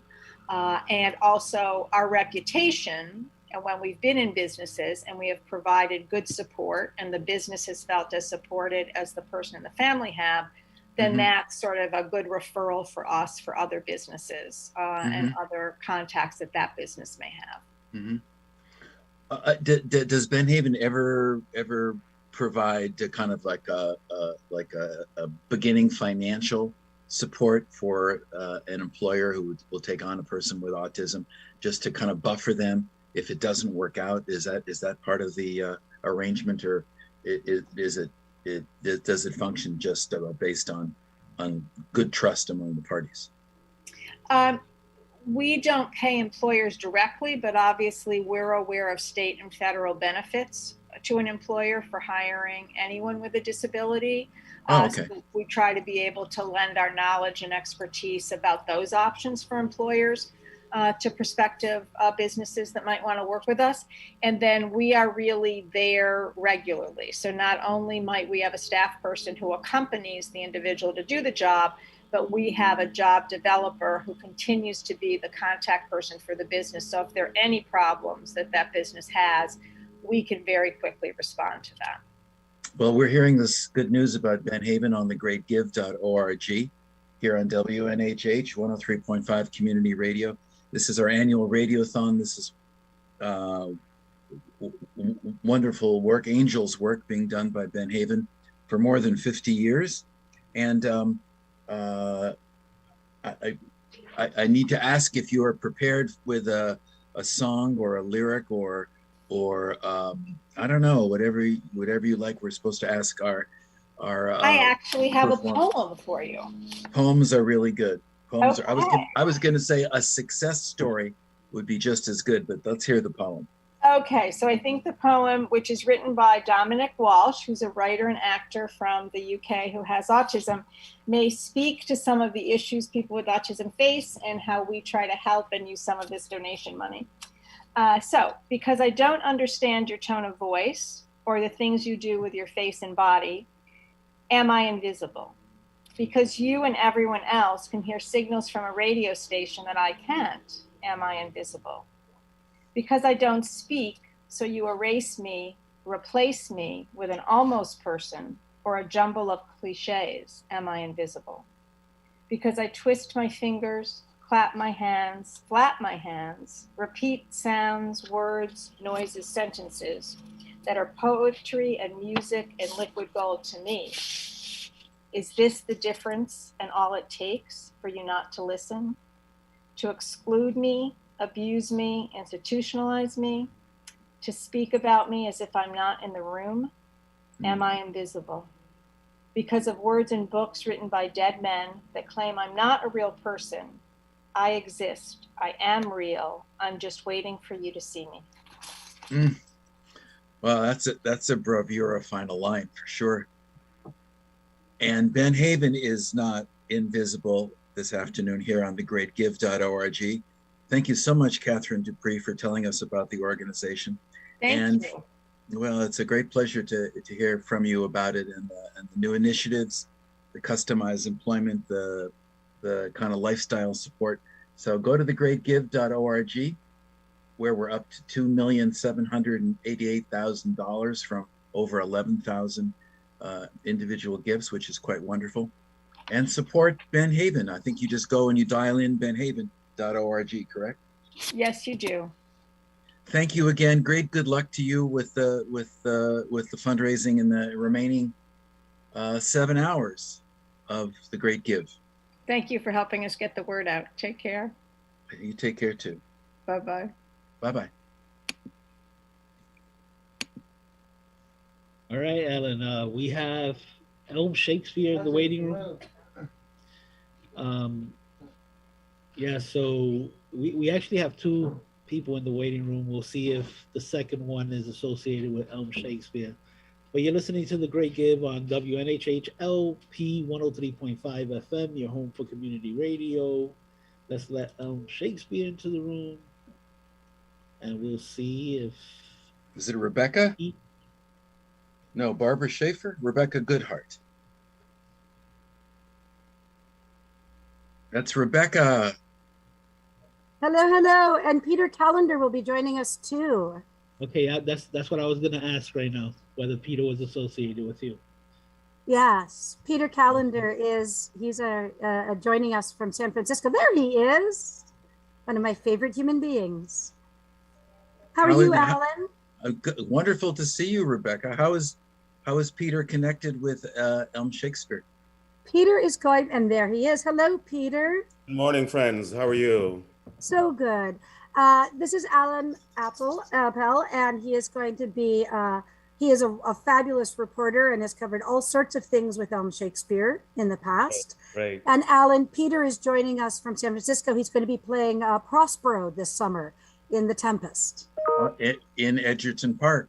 In Edgerton Park for the first time in 2 years. We're so excited. How wonderful. And you know what I looked up the site.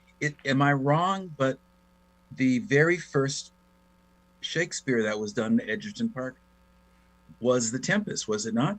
It is. Wow. It really, Yeah, So this is. Is it 25? So it's 25 years. It's the 25th anniversary. Well, it's sort of a take two on our 25th anniversary. It's actually our 27th year, Okay. but All it right. was, with the pandemic, who's counting? So we thought it would be a lovely come around. That's very cool. I did not know that, Rebecca. That's awesome. Yeah. Well, it says on the site that let me see that. Well, it was The Tempest, directed by in 1996, in the summer of '96, directed by James Andreassi. Summer performances. Yeah. So that's right. Wow. No pressure. Peter? No pressure at all.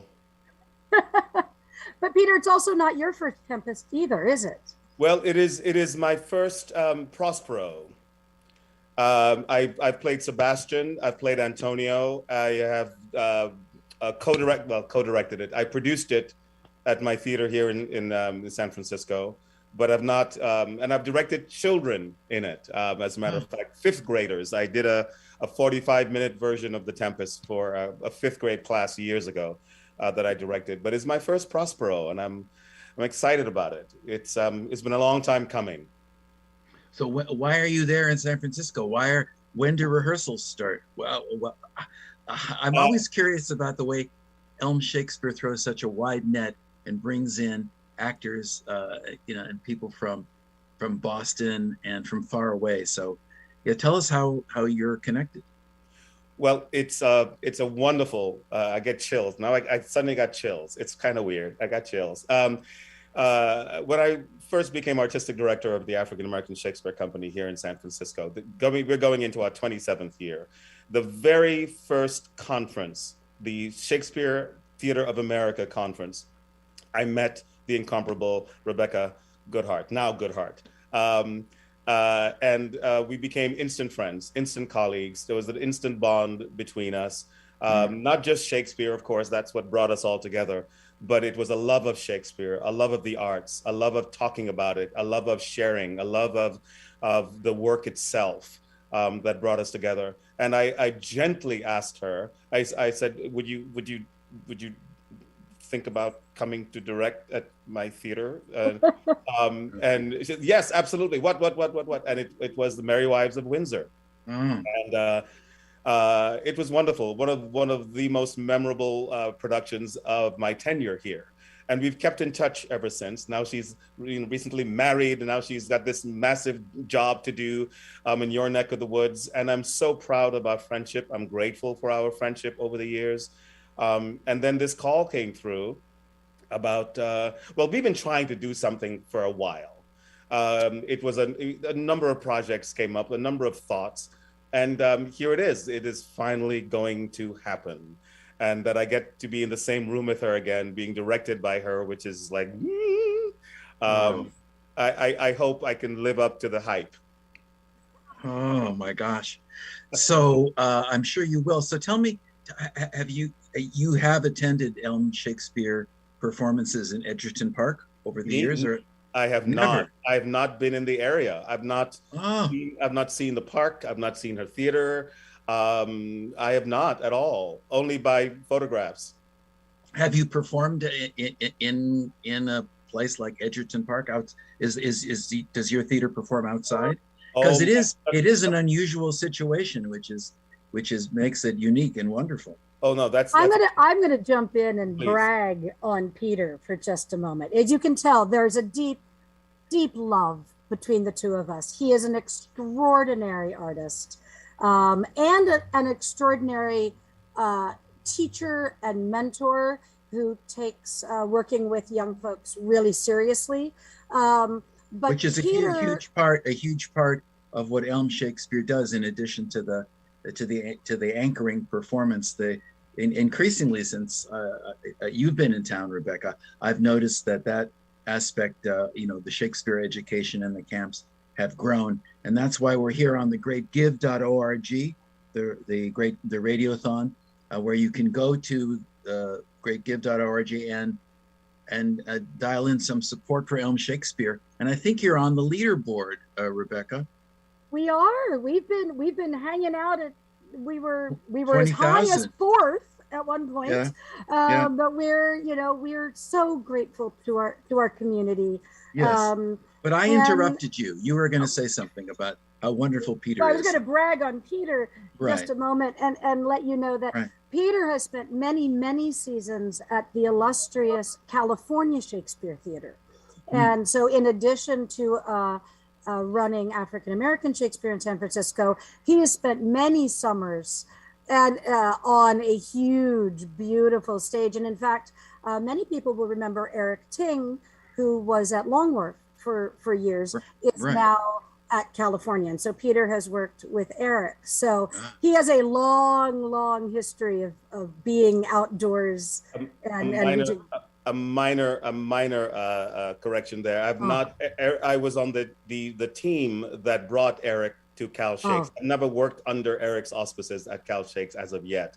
I was there with Michael Addison, with the incomparable Jonathan Moscone.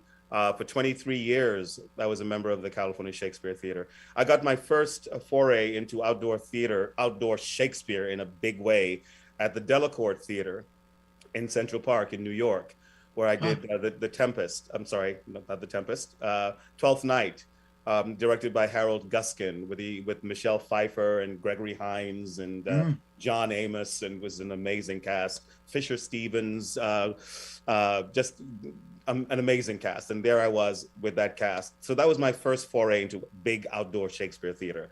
But my theater is not outdoors, although we did perform the complete works of Shakespeare, which I produced, not directed or acted in, outdoors this summer. But I am thoroughly looking forward. I'm an old veteran of outdoor theater. I can't speak softly. It's a terrible thing. Well, you know, the Delacorte, where maybe I saw you. I don't know what year that performance was, but I used to be a devotee of the Delacorte.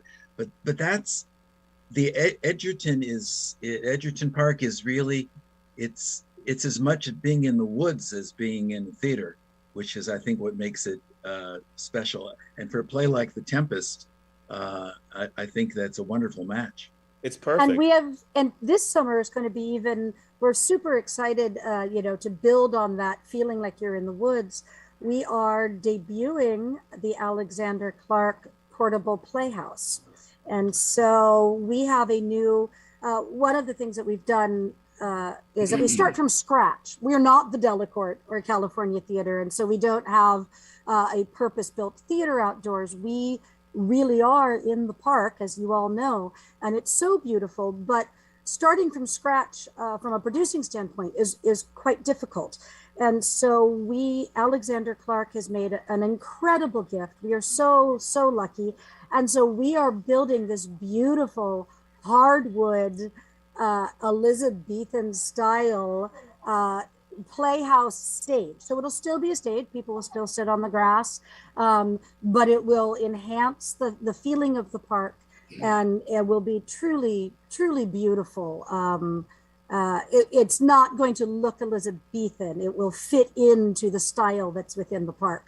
But we're very excited to have Peter on this stage. It's just going to be an incredible summer. I can't So wait. And you all first- hear the passion in her voice to create a space that theater can be realized in a natural setting where audiences can hear and see, as Shakespeare wrote, kindly to hear our play, right? So in a setting like that, it is important that the audience really hear the play. In addition to seeing the wonderful artists and artisans, what Rebecca is talking about there is unique for that area, certainly, but it's charming, it's wonderful. It's where actors, and I say this with all humility, actors of my experience, I would say age, but actors of my experience would love to work. And she's amassing an amazing cast for this production, and I am actually so excited to helm this to lead this cast. I would say lead, but I'm sure there are, oh my God, Lisa Volpe, so many amazing actors coming to this stage. So I'm very excited. Well, you I might think remember Lisa Volpe, Allen, from the fall. She was here and played Macbeth and Antonio and was part of our Halloween production. She's a remarkable national level actress, and she's going to be joining the cast as well. I'm a So huge fan it's of hers. yes, Huge. yes, it's a dream, just a Ooh, dream man. cast. So it's going Wow. to be a great summer. Yeah. So and I think not only are you excited about it, but I think New Haveners are really excited about getting back in the park. You know, the many things that you missed because of the pandemic. I certainly missed. We have some friends for 5 or 6 years now, and we only get to see them sort of once a year or twice a year. And one of those times is always to meet you at Edgerton Park. You know, it's you know, when there's a pandemic, you do register those cultural That you miss. places that you miss the most. And boy, I think a lot of New Haveners, I think you're going to have to expand the size of the park, Rebecca. That'll be your next challenge. well, that Maybe you can get adolescents to like hang from the tree or get like sell the tree branches. Like well, we're going to have quite a few adolescents. We're really excited. I mean, you know, Peter is one of the things I loved is when my first conversation, I said, Peter, do you want to come out and, you know, is this the summer? Can we do it? And literally the first thing he said was, well, do you think I would be able to teach a master class? Do you think I would be able to work with this? And literally, like, I didn't even bring it up, which is, you know, usually, you know, I bring in at the end of the conversation saying, would you be willing? The first thing he said is, do you think that would be possible? And so we have a company of apprentices, and I think there are several of there. I think it's going to be a life-changing experience for them. They're interested in pursuing this as a profession and a chance to get to work and learn from people like Peter and Lisa and Ben Kearns and Sarah Bowles. It's going to be, you know, and maybe they will be hanging off the trees. Who knows? So are these apprentices high school kids? We have we've emerging, you know, because of all of our education programs.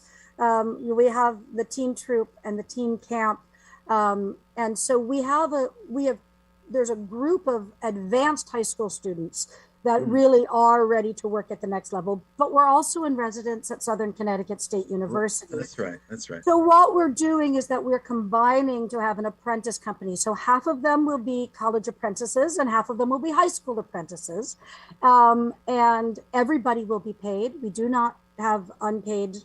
You know, there's a slight difference in pay, but that it is important because many of our students, and Peter, I don't know if you know this, many of our students at Southern Connecticut State University are first generation college attendees. And so it is, and normally what they're doing in the summer is working really hard to make sure they can afford the next year of school. And so we want to make sure that this is the next step towards being classical actors and working artists. But we also don't want to jeopardize their schooling. So so our college students get paid the same as our non-equity actors. And that is something that we are committed to so that you do not have to be a student of privilege to be able to participate in our apprentice program, right? It's for both. So this is one of the reasons why we are supporting Elm Shakespeare to raise more funds through the greatgive.org, where you could go and dial Elm Shakespeare in. I would love to talk more about this. You know me, I'm a kind of like a Shakespeare follower, monkey, and I would love to be a fly on the wall at the master class. Rebecca, let me know. Maybe I can get permission to do a story for the New Haven Independent. But I must say, in the last 60 seconds that we have before the next people come on to talk with us, you must give us a few lines from The Tempest or something, or whatever. I'm going to turn it over to Peter for this, but I will say, just because we are in the final hours of Great Give, we have only $4,000 left to raise to make our goal. And because of our amazing board of directors, every dollar is doubled. We have a There you direct dollar for dollar match. So Excellent. I just had to plug that in. So going to Elm Shakespeare. No, that's great. I will be more than happy to. But please, those of you who are listening, I am an old veteran of Shakespeare and American theater. I've directed around the country. I've performed in several theater companies doing Shakespeare around the country, different parts of the world. You are very lucky out there to have this theater company. You are very lucky to have Rebecca as at the helm of this. I am so excited to come out there, and Rebecca, just let me know what I can do to help you. You are all so very lucky. Please donate richly to this organization. The few lines I'll give you now is from it's from The Tempest. It's the final. It's a prologue where Prospero has now buried his staff and removed his robes and is now talking to us, the audience. And he says, "Now my charms are all o'erthrown, and what strength I have's mine own, which is most faint. Now 'tis true, I must be here confined by you, or sent to Naples. Let me not, since I have my dukedom got, and pardoned the deceiver, dwell in this bare island by your spell, but release me from my bands. With the help of your good hands, gentle breath of yours, my sails must fill, or else my project fails, which was to please. Now I Thank want..." you. Yeah. Well, I'm simply said the project is not failing, quite the opposite. And we thank you so much, Peter Callender and Rebecca Goodhart. Thank you very much. Thank you all so much. We look forward to a wonderful summer with Elm Shakespeare and to welcoming you, Peter, to New Haven. Thank you, Alan. Thank you, Rebecca. We'll talk soon. Cheers. Pleasure. Cheers. Bye-bye. Bye-bye. Thank you, Alan. Thank you. Sorry we have to be so brief, but somebody is All in the good. waiting room. Bye-bye. Somebody- Thank you. Bye. Okay. All right, you're listening to The Great Give on WNHH LP 103.5 FM, your home for community radio. All right, Alan. Young entrepreneurs are on. Hi. Hello, how are you? Youth entrepreneurs. Yes. Hello. Hi, I'm Alan Appel with The Independent, and you're Lakita Joyner McGraw. Yes. And I also have Marquise McGraw, who is my board member and my husband. Well, there you go. That covers the territory. So tell us about this organization, which is a bit new to me. When it began, it might be a good place to start. And what we always ask, what niche is it living in, and what need being fulfilled? That's a great question. I have actually been working with youth and higher education for almost 15 years, but Youth Entrepreneurs was actually developed in 2021. And Youth Entrepreneurs is a nonprofit organization where we are cultivating generation geniuses. Youth Entrepreneurs, where we aim to provide entrepreneurship, leadership, college prep programs to strengthen youth in underserved communities. We particularly serve people of color and women, Black, Hispanics, and Latinos. And we try to really recruit minority students for our middle school and high school program to really teach them how to become social entrepreneurs. When you think about being a social entrepreneur, these are entrepreneurial skills that they can use wherever they go. So how does it in fact work? Do you seek out schools, or do they come to you, or and in what parts of New Haven are you doing the work? So we do serve the greater New Haven area, and our flagship program is our summer enrichment program, which is hosted at Southern Connecticut State University, the School of Business. And it's from July 5th through August 5th, where we have students who are interested in becoming entrepreneurs. So the good thing about this program, you may not have an interest in starting your own business, but we do focus on 3 things: social justice, STEM, and entrepreneurship.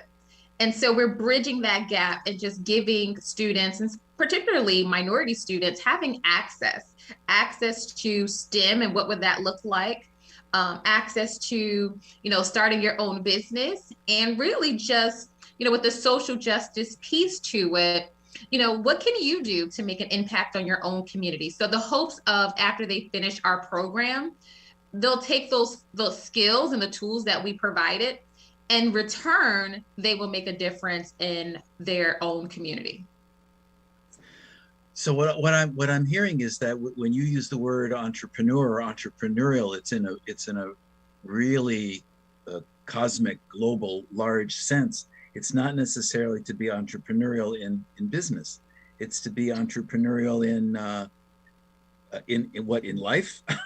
It can be. We do have some students who actually have an interest of starting their own business, but we do know that having that entrepreneurial spirit can actually transfer in any industry.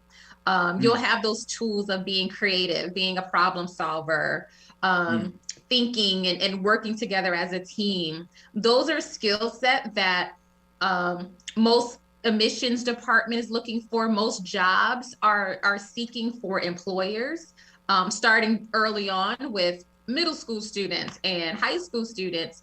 These are the things that they need before they even get to college. Right. Well, this is so interesting to hear, because I associate the word entrepreneurial with kind of, and this is probably my limitation, I associate it with people who go it alone, who have a brilliant idea, and if 1,200 people say forget about it, they'll still plow ahead. But what you're saying is it's a lot more complicated and richer. It has to do with teamwork and the kinds of things that are sort of non-entrepreneurial by certain definitions. I'm getting a little wacky here, but I'm also curious about, where do you get the kids? Who come to the camp, and do they self-select? Do their parents? So we do a recruitment in the area. So some of it is from word of mouth. Some students learn about our work because of the collaborations that we have done with other community organizations, such as Canal Boathouse. We did a workshop there. We collaborated with TJ's Foundation. We also work with DCF with their foster care system. And so a lot of the students that we've been working with, they come from community agencies who seek out our services with their youth population. And you start with relatively little kids, right? Middle school kids? Middle school students. I mean, I have a success story. I have a student who, after finishing our program last summer, who is returning back. She actually started her own business where she was able to collect, kind of like doing a food drive, and providing food and passing them out in the New Hallville section of New Haven. And so those are the impacts of youth entrepreneurs and just being in my program. When I said going back into your community and making a difference, that's a great student or a great example of showing a student who said, hey, I know I can do something. I see that there's a need, and I'm going to put my entrepreneur hat on, and I can still do something. And even if, being young, you can still make an impact on your community. So Marquise, what has your colleague and your wife not said that you can add to at this point about the organization? Do you see it? Do you see it the same or a little differently, or what's I don't know. Is there do you think a man and a woman have different perspectives on entrepreneurship? Oh, I don't think so. I mean, because if you think about it, what she's doing is allowing the kids to not only just see it through one lens.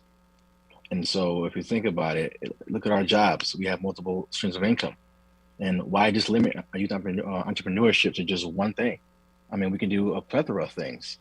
And so this is what this program does. It allows you to do multiple things and not just focus on just one thing at all. So I kind of see it the same way you see it, but I get what you're saying about the old school way.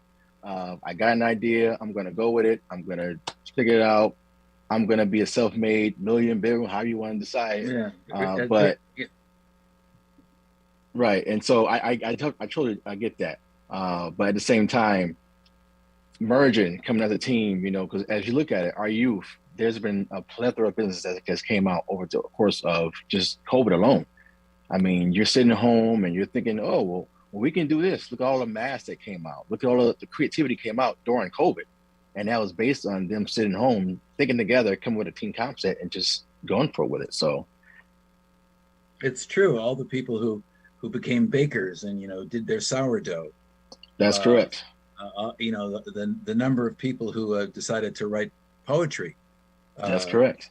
I mean, you know, it's amazing. I was amused with at some point during the pandemic, Barack Obama came to some appearance and he brought his own sourdough starter with him. He said he was deciding to see if he could be a baker. So how many kids is Youth Entrepreneurs working with, and what are your plans that you're, you know, raising money in order to implement? So, you know, for the summer program, we're looking to have our standard. We start small with 20 students. That's so that they can have this small cohort, but with additional funding, because we are a nonprofit and we're grant funded. The more money we can make it free and accessible for students. And that's one of the things that we've noticed, especially with minority students, you know, having access. They're capable of going on and do such great and phenomenal things, but we want to kind of take that pressure off of families of paying for a summer program. You know, a program like Youth Entrepreneurs would actually be about, you know, $2,000 to $3,000. And if we are able to raise money, that means these students can go for free and have such an enriched summer program. You know, we're talking about keeping kids off the streets and stopping the violence, but this is a great opportunity where we can do something positive for these young people. Well, this is wonderful. So in the last minute we have, I'm obliged to ask if you brought a poem, a song, or everybody has to do a little performance here to sing for their supper. Can you do that? And while you do that, people should go to thegreatgive.org here on WNHH 103.5 Community Radio and dial in Youth Entrepreneurs and contribute some of those several $1,000s towards a kid going to the summer program. But please. So I am not a singer, but I have a passage that I like to share, and I find that it goes really well with the sentiment of the Great Give. And so this passage is from from the Bible, and it's 1 Corinthians chapter 13 and verse 4 says, "Love is patient, love is kind, it does not envy, it does not boast, it's not proud, it does not dishonor others, it is not self-seeking, it is not easily angered, it keeps no record of wrongs. Love does not delight in evil, but rejoices with the truth. It always protects, it always trusts, it always hopes, it always perseveres. Love never fails, but where there are prophecies, they will cease. Where there are tongues, they will be still. Where there is knowledge, it will pass away. For we know in part and we prophesy in part. But when completeness come, what in part disappears. When I was a child, I talked like a child, I thought like a child, I reasoned like a child. But when I became a man, I put away those childish things. For now, we see only a reflection as in a mirror. Then we shall see face to face. Now I know in part, then I shall know fully, even as I am fully known. And now these three remain: faith, hope, love. But the greatest of these is love. And so I wanted to end with that. Well, we thank you so much. I think it's really marvelous to contemplate how those very famous words are related to entrepreneurship in your program. thank you very much, Thank you. Nikita and Marquise, for joining Thank you us. for having us. And great good Awesome. luck with the summer and beyond. Thank you. Thank you Have so a great much. day. Okay, Have a good you day. too. Bye-bye. All right. Bye-bye.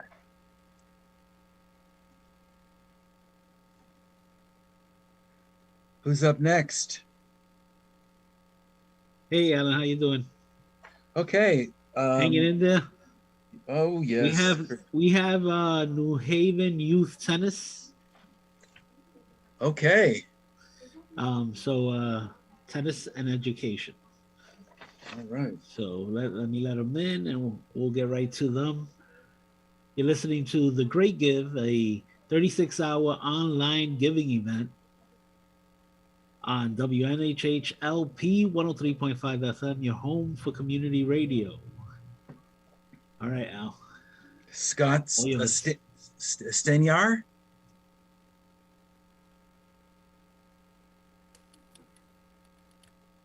Okay, we can hear you now. Okay, great. How are you? How are you? How do you pronounce your name, Scott? Yeah, the last name is Stanier. Stanier. Well, nice to meet you here on The Great Give, WNHH. And so tell us about New Haven Youth Tennis and Education. I really would love to hear about the New Haven organization connected or was connected with the tennis tournament. It was. It goes back a long way. We've actually been serving New Haven students as far back as 2008, and it's always been a close affiliation with Yale University, the Yale men's and women's tennis teams, and the city of New Haven. And so it's been one of these wonderful partnerships where we can take advantage of all of the resources that we have at the university. So, for example, our New Haven students are mentored by the Yale men's and women's tennis coaches and the varsity players themselves, which is great. So they get mentorship and tutoring, not just on the tennis court, but also getting homework help one-on-one, serving as big brothers and big sisters to the kids. So it's been a wonderful affiliation that goes back a long time. And the association with the professional tournament is for years, New Heights would have academic space out of the tennis center that's out at the New Haven courts. And of course, we're not doing that anymore. But yes, there was a wonderful affiliation with that tournament in the past. So how many kids are you dealing with, and how do you find them, or how do they find you? Yeah, it's exciting for us. As I said, we've been doing this for almost 15 years. And what we do is we essentially have a pathway program, Alan, where we will start with kids at a pretty early age with summer tennis and reading programs around New Haven. So as early as kindergarten, first grade, the kids will be exposed to tennis. And in the summertime, they'll not only get tennis, but we'll do academic enrichment, math, science, special projects, themed projects, and the kids will get a sense of what we're all about, for those first several years, grades 1 through 5. And then what we're doing, and this is kind of a pivot for us in the future, Alan, is we're going to really start to intensively focus on the kids beginning in grade 6. And what that means is we'll select a cohort of students. So for example, we're going to bring tennis to almost 600 kids in New Haven this fall and winter at their schools during PE classes. So it gives us a chance, and the children, to learn about tennis. Most of them have never played it before. And then at the end of that period, we'll select a cohort of students at probably 4 different K through 8 schools around New Haven that will be part of our after-school intensive program that will include both academic support, tennis support, life skills development, fitness activities. And those will take place not only at the K-8s, but then we'll be taking them to Yale University tennis courts where they can also get coached by the men's and women's players. And then we do team tennis matches on the weekends at Yale. So it's, our dosage level with the kids is pretty high. We really want to be with them 4 to 5 days a week. And our hope, Alan, is that we stay with these kids on a pathway to post-secondary success. So our goal is not just to expose them to tennis for a couple of years. What we really want to do is change the trajectory of these students and their aspirations and what they want to accomplish. So, if we start with children in the 6th grade our hope is that we're going to follow them all the way through to high school graduation, and then we've set them up with job training, figuring out what are their strengths, internships, so that they know what they're going to pursue after high school, and they're set up to do that. And so this is a new initiative. It's almost what we're calling our next chapter, Alan, where we're going to, serve kids on this long-term pathway. Yes, it does sound like well, not so much a departure, but you're building on what you have.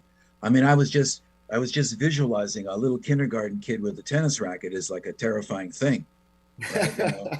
Who knows where it's going to end up? That's a very different kind of experience than working with kids in middle school and staying with them. It sounds like all of the other learning, educational, and kind of social development issues are every bit as important as tennis, and tennis is the instrument. I think that's perfectly put. I think really, if you looked at the three different areas that we focus on, one being academics, two being life skills formation, and three being tennis, I think the academic side of it is so important to us. And, because essentially what we want to do is make sure that these kids are staying on track of their academics, they're succeeding in the classroom, so that, we're really, what we want to do is partner with the schools so that where their needs are not being met during the school time, we can supplement that after school with, very small ratios of students to teachers.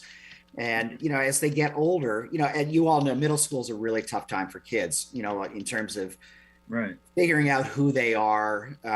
There's a lot of peer pressure. Social media starts coming into play, all those horrible things. So I think that's where our mentorship becomes more and more important as they get older. And, so that we can help them with their sense of self-worth and their esteem, all those challenges. And then when they get to high school, Alan, not only do we want to make sure that they're tracking well academically, but we also want to help mentor them with job skills training, help them get internships. I think that's one of the great things about our network with Yale is we've got such a deep affiliation with Yale alumni, not just tennis alumni, but people that are, we have board members that are faculty members at Yale. So we have such a huge bench of people that can provide skills training, mentorship, job opportunities, even things like resume writing and interviewing skills, all those things that we want to make sure that the our high school students are well prepared, so that when they're done with high school, they have a path, they have a vision, they know exactly what it's going to be, whether it's a trade school or college or start a business. And along those lines, one of the things that we're really excited about doing and piloting is, in addition to just academic programs, we want to focus on breaking the cycle of poverty. And one of the ways that we think we can do that is to bring in concepts of entrepreneurship, financial literacy, knowing how to save, knowing how to invest, so that these students have a really good sense of what it's like to be in the real world as adults. And so it's something that we're going to be piloting with a wonderful organization called YEP, Young Entrepreneurs Program, that has been partnering programs at UC Berkeley, Brown, and now they're coming to New Haven this spring. And we're going to be working not just on the high school students doing entrepreneur work, but we also want to start as early as 6th grade.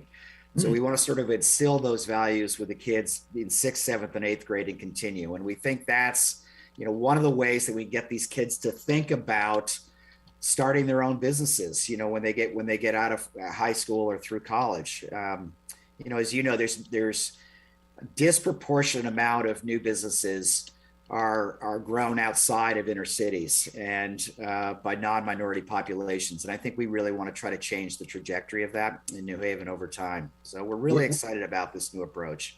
We're talking to Scott Stanier of New Haven Youth Tennis and Education here on The Great Give. So you go to thegreatgive.org and dial, and you put in New Haven Youth Tennis and Education. You can, or you can type in, if people have pencils on them, NEWHYTES, which represents so New Heights, HYTES, and they'll find that on the Great Give website. And we're really excited. We're making a big push, Alan, because in addition to some of these new initiatives that we've just been talking about, we're also very close to purchasing a property in New Haven to build our own student enrichment and tennis center for our kids. So that's one of our big dreams over the next couple of years, so that we have a permanent sanctuary for our kids that they can go to after school. And we're very excited about that. So this is, as we said, the next chapter is not just to serve more kids, but to build our own, student enrichment and headquarters for our program. So big things are coming down the road. I'm a reporter with New Haven Independent. I'm always looking for a scoop. So can you give me a hint? Where is the property potentially located? Well, we'll put it this way. The best way we can't divulge that yet, but the most important thing, Alan, is that it will be geographically centric to the schools that we serve in New Haven, which we think is really important, so that it'll be easy to get them there. And we also wanted to make sure that it's close enough proximity to Yale and the resources that we have, including the tennis courts and the school itself. So, most importantly, it'll be a central location, not just for our staff, but most importantly for the parents and the kids in the program. And more news will be coming, and we'll make sure to let you know, Alan, early on as that progresses. Will it have tennis courts? Yeah, that's a great question. So what we're going to do, and this is kind of what the beauty about tennis is, we are developing what's called a quick start tennis facility. So imagine a large gymnasium. So rather than building, a massive set of 5 tennis courts, which is, prohibitively expensive. Right. With tennis, you can build a smaller gymnasium type facility. It's about 3,500 square feet that has shorter tennis courts that are more designed for kids at the ages that we serve. Oh, perfect. So our kids that are in, it's just fabulous. So our kids that are in grades 5th, 6th, 7th, and 8th can get great activity, and they're on these shorter courts with smaller rackets and modified balls. And then you can recruit the kids there to go to your next level to work with the varsity players at Yale. Exactly. There you go. All right. Well, sign me up for New Haven Youth Tennis and Education. I think I would do well on a really short court myself. That would be available for aging tennis players with delusions of grandeur. I love it, Alan. Well, you can happily be my guest, and we'll coach you along. I must ask you to now. Did you bring a racket and a ball? You're supposed to perform a poem or a lyric or a song, but you could just throw a ball up in the air if you like in the minute we have left. Well, instead of a poem or tossing up a ball, I will say that one of the wonderful motivating statements that we've had, and our founder, Alex Dorado, has it in his signature in all emails, is this quote that is, no man stands as tall as when he stoops down to help a child. And I love that quote. And that's really what we're all about. We're an army of adult volunteers that are helping New Haven's youth reach high and dream big. And we're really excited about the future. I love it. I can see now, and right, I can see it now, reaching down to get that tennis ball or anything else, or turning the page on a book or something. That's right. Wonderful talking with you. We have to scoot, but go to thegreatgive.org, support New Haven Youth Tennis and Education, and we look forward to hearing more. Wonderful, Alan. Thanks for having us on today. A pleasure. Thank you. Have a good day. Take care. All right. All right. All right, you're listening to The Great Give, a 36-hour online giving event to support local nonprofits on WNHH-LP 103.5 FM, your home for community radio. We're going to let in our next guest.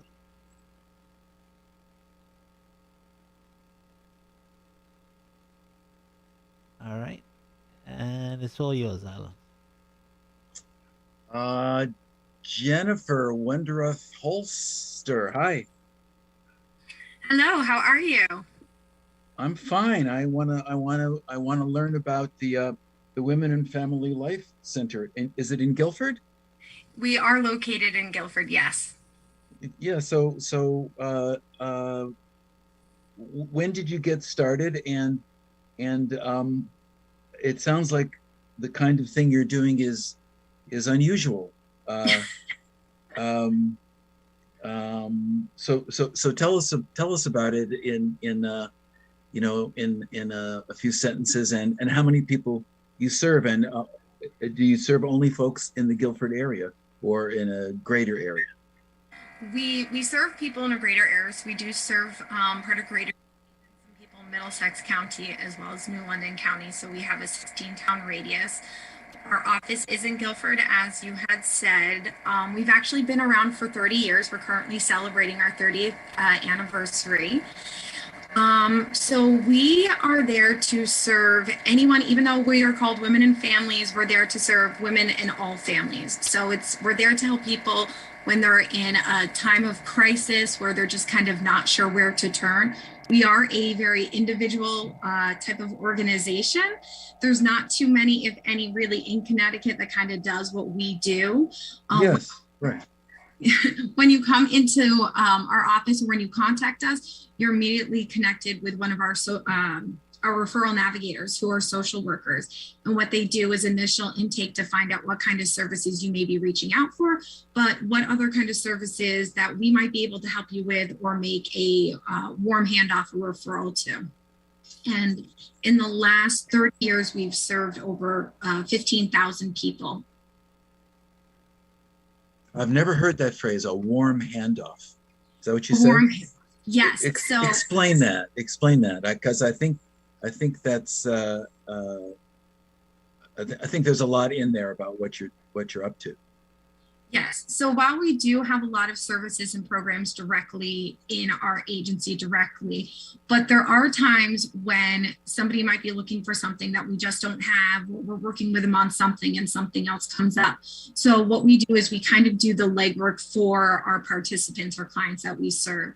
So we try and really keep a close connection with other agencies, programs in the areas. So when something comes up and there's a situation, we can reach out to that other organization and give them a call and be like, hey, we have somebody sitting here. Do you have a few moments where we can kind of talk things out with you, and then have the client work with that other organization? And it takes that pressure off of somebody who might be scared to call another agency for the first time. I mean, they've contacted us and that might be traumatizing enough just trying to cold call or walk into some place for services. But this way we take that pressure off of them and we help refer them, and then we keep checking in on them and making sure that their needs are met, if there's other things that have arisen that they need assistance with. So basically that they're not alone, and we continue on with that case management.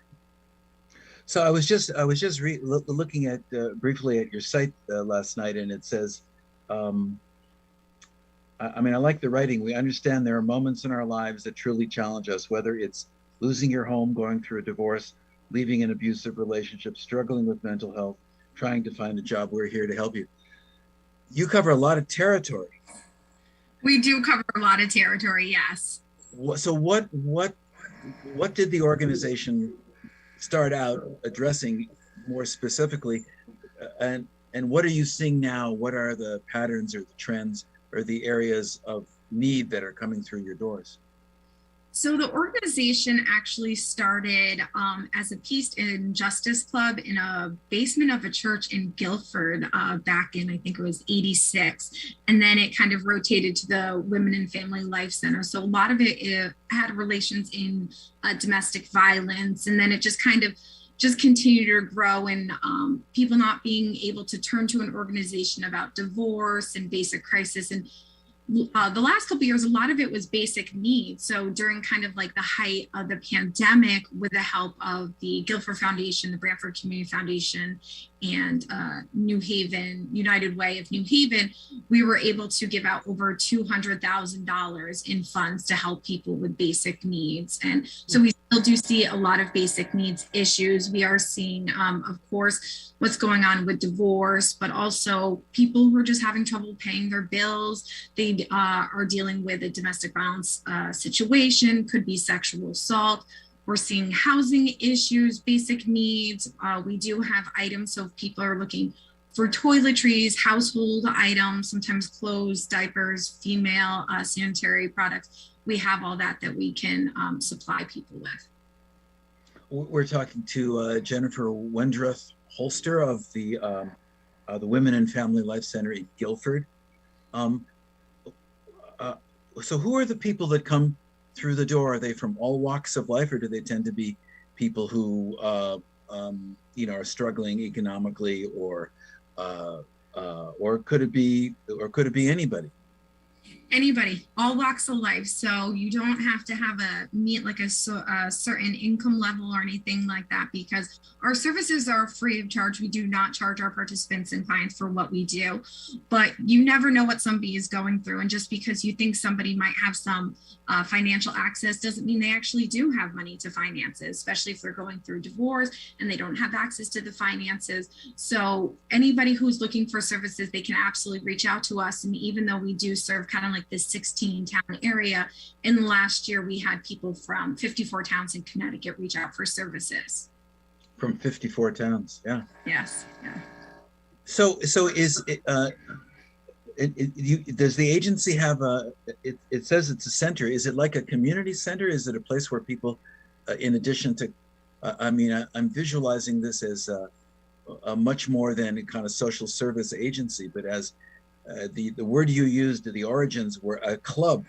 Is it if somebody walks in the door, is the atmosphere a club atmosphere? I don't mean a club, but you would not be. You would be very surprised. Some people are very surprised when they find us. We're actually in a residential community in Guilford, in a neighborhood. So we're actually in a historical house that has been renovated. So when you pull back into our property in the back parking lot, we do have what we call our little house, and that's where the staff is and where we do some of our small programming. When you come meet with the referral navigator, you meet in a private space. And then also on the back of the property, we have what's called our carriage house, with 2 larger conference rooms where we can hold support groups and programmings and allow the community to utilize the space when needed. And you use the word navigate. Now that's now is that a word that I've come across that, but that is somebody who helps a client navigate the system? Is that what a navigator is? Yes, so we call them referral navigators. So anybody who comes to utilize our services, they meet with a referral navigator, and the referral navigator will go through that intake process with them. They could be coming in for one thing, but they don't realize the connections that we have to other agencies, different organizations, and all of the programs and services that we provide. So an example might be somebody may just be coming in and say, hey, I heard you help people who might be going through divorce. I'm just kind of trying to see what you offer. And during that time with the referral navigator, during the intake, they find that this person, a abusive relationship, there's some financial control, there's sexual abuse involved, there's children involved. And so just these little amount of things that we find out, we're like, okay, they'd probably be a good candidate for our ADAPT workshop, which is a divorce workshop with an attorney, and you can be at any stage of your divorce process, and it helps you prepare what you might need to know for a divorce. Then we also have a Restart, which is a divorce support group, which there are not many. They are very few in between in Connecticut. And again, so it's kind of a way to build connections with other people who are going through divorce. This is also facilitated by a divorce attorney as well as a licensed social worker. Mm-hmm. And we would also say, you know what, I think we need to connect you with a domestic violence agency. We're in the process of actually starting a domestic violence support group at the center. When we also hear there's sexual abuse in the relationship, we hook them up with our partner agency, a sexual assault agency. And we're also starting a sexual assault support group within the agency. We'd connect them with, we have a program called Lawyer Time, so people can meet with an attorney free of charge, one-on-one. And so they can ask any kind of questions that they need to do, whether it's in regards to child custody, getting a divorce, restraining orders, things like that. And then we also have financial consults, which are free, and they can meet with a financial coach one-on-one and figure out their finances. Maybe they are a stay-at-home person, whether it's a stay-at-home mom and hasn't worked in a long time. So what's that next step? How do they handle things on their own? How do they get their own apartment, their own living things? How do they pay for their child's expenses, custody? And then we're also working on a kind of like a career workshop where people can come in and do one of the workshops, which will work on resume building, cover letter writing, interview skills, job searching, things like that. We also offer a safe search program so people can come and utilize our space. They can use computer, the internet, the phone, the fax, the copier. We have a resource book of all different services in the air, and they can work alongside a referral navigator in case there's a fear that their computer or their cell phones are being tracked and monitored. And we also have a lock safe space at the center where they can keep those private documents if it's not safe for them to bring them home as well. Wow. And all of these services are free of charge to the beneficiaries. The workshops, consultations with lawyers, that's offering a great deal. So go to thegreatgive.org and support the Women and Family Life Center in Guilford. Golly, I'm supposed to ask you before we conclude our little interview if you have some poetry or a song. You're supposed to sing for your supper just a little bit, if you're comfortable with that. If not, I will officially forgive you. No, that's so funny that you said sing first. I love to sing, but I'm not going to sing. So I'm coming to you with a poem that I found in regards to empowerment. And since our motto really is that we support, empower, and grow the participants and the clients that we work with, I thought a poem on empowerment would be appropriate. So it's called You Can. Who's it by? It's by Lillian Cohan. It's called You Can. She's a singer, songwriter, and poet. Okay. You can dance when your soul desires to, or you can remain idle to please others. You can let others live your life, or you can live your life yourself. You can be a foolish slave to life circumstances, or you can be a wise man who uses life circumstances as a tool for growth and betterment. You can believe in yourself, or you can believe others not believing in you. You can let your free spirit carry you through the mountains, or you can allow others to keep your spirit chained to the bottom of the valley. You can accept the challenge of change, or you can choose the comfort of misery. Prevail in your own heart's desires, as it will often be obscured by the desires of others. Simplify your life, as chaos will destroy you. Focus on your path, bold astray. Persistently work towards your dream a little bit each day. You can. Thank you so much. That was Jennifer Wenderoth Holster on behalf of the Women and Family Life Center, a small but mighty force for good on the Connecticut shoreline. Thank you so much for joining us on the Great Give. Keep up the important work. Thank you so much, Alan.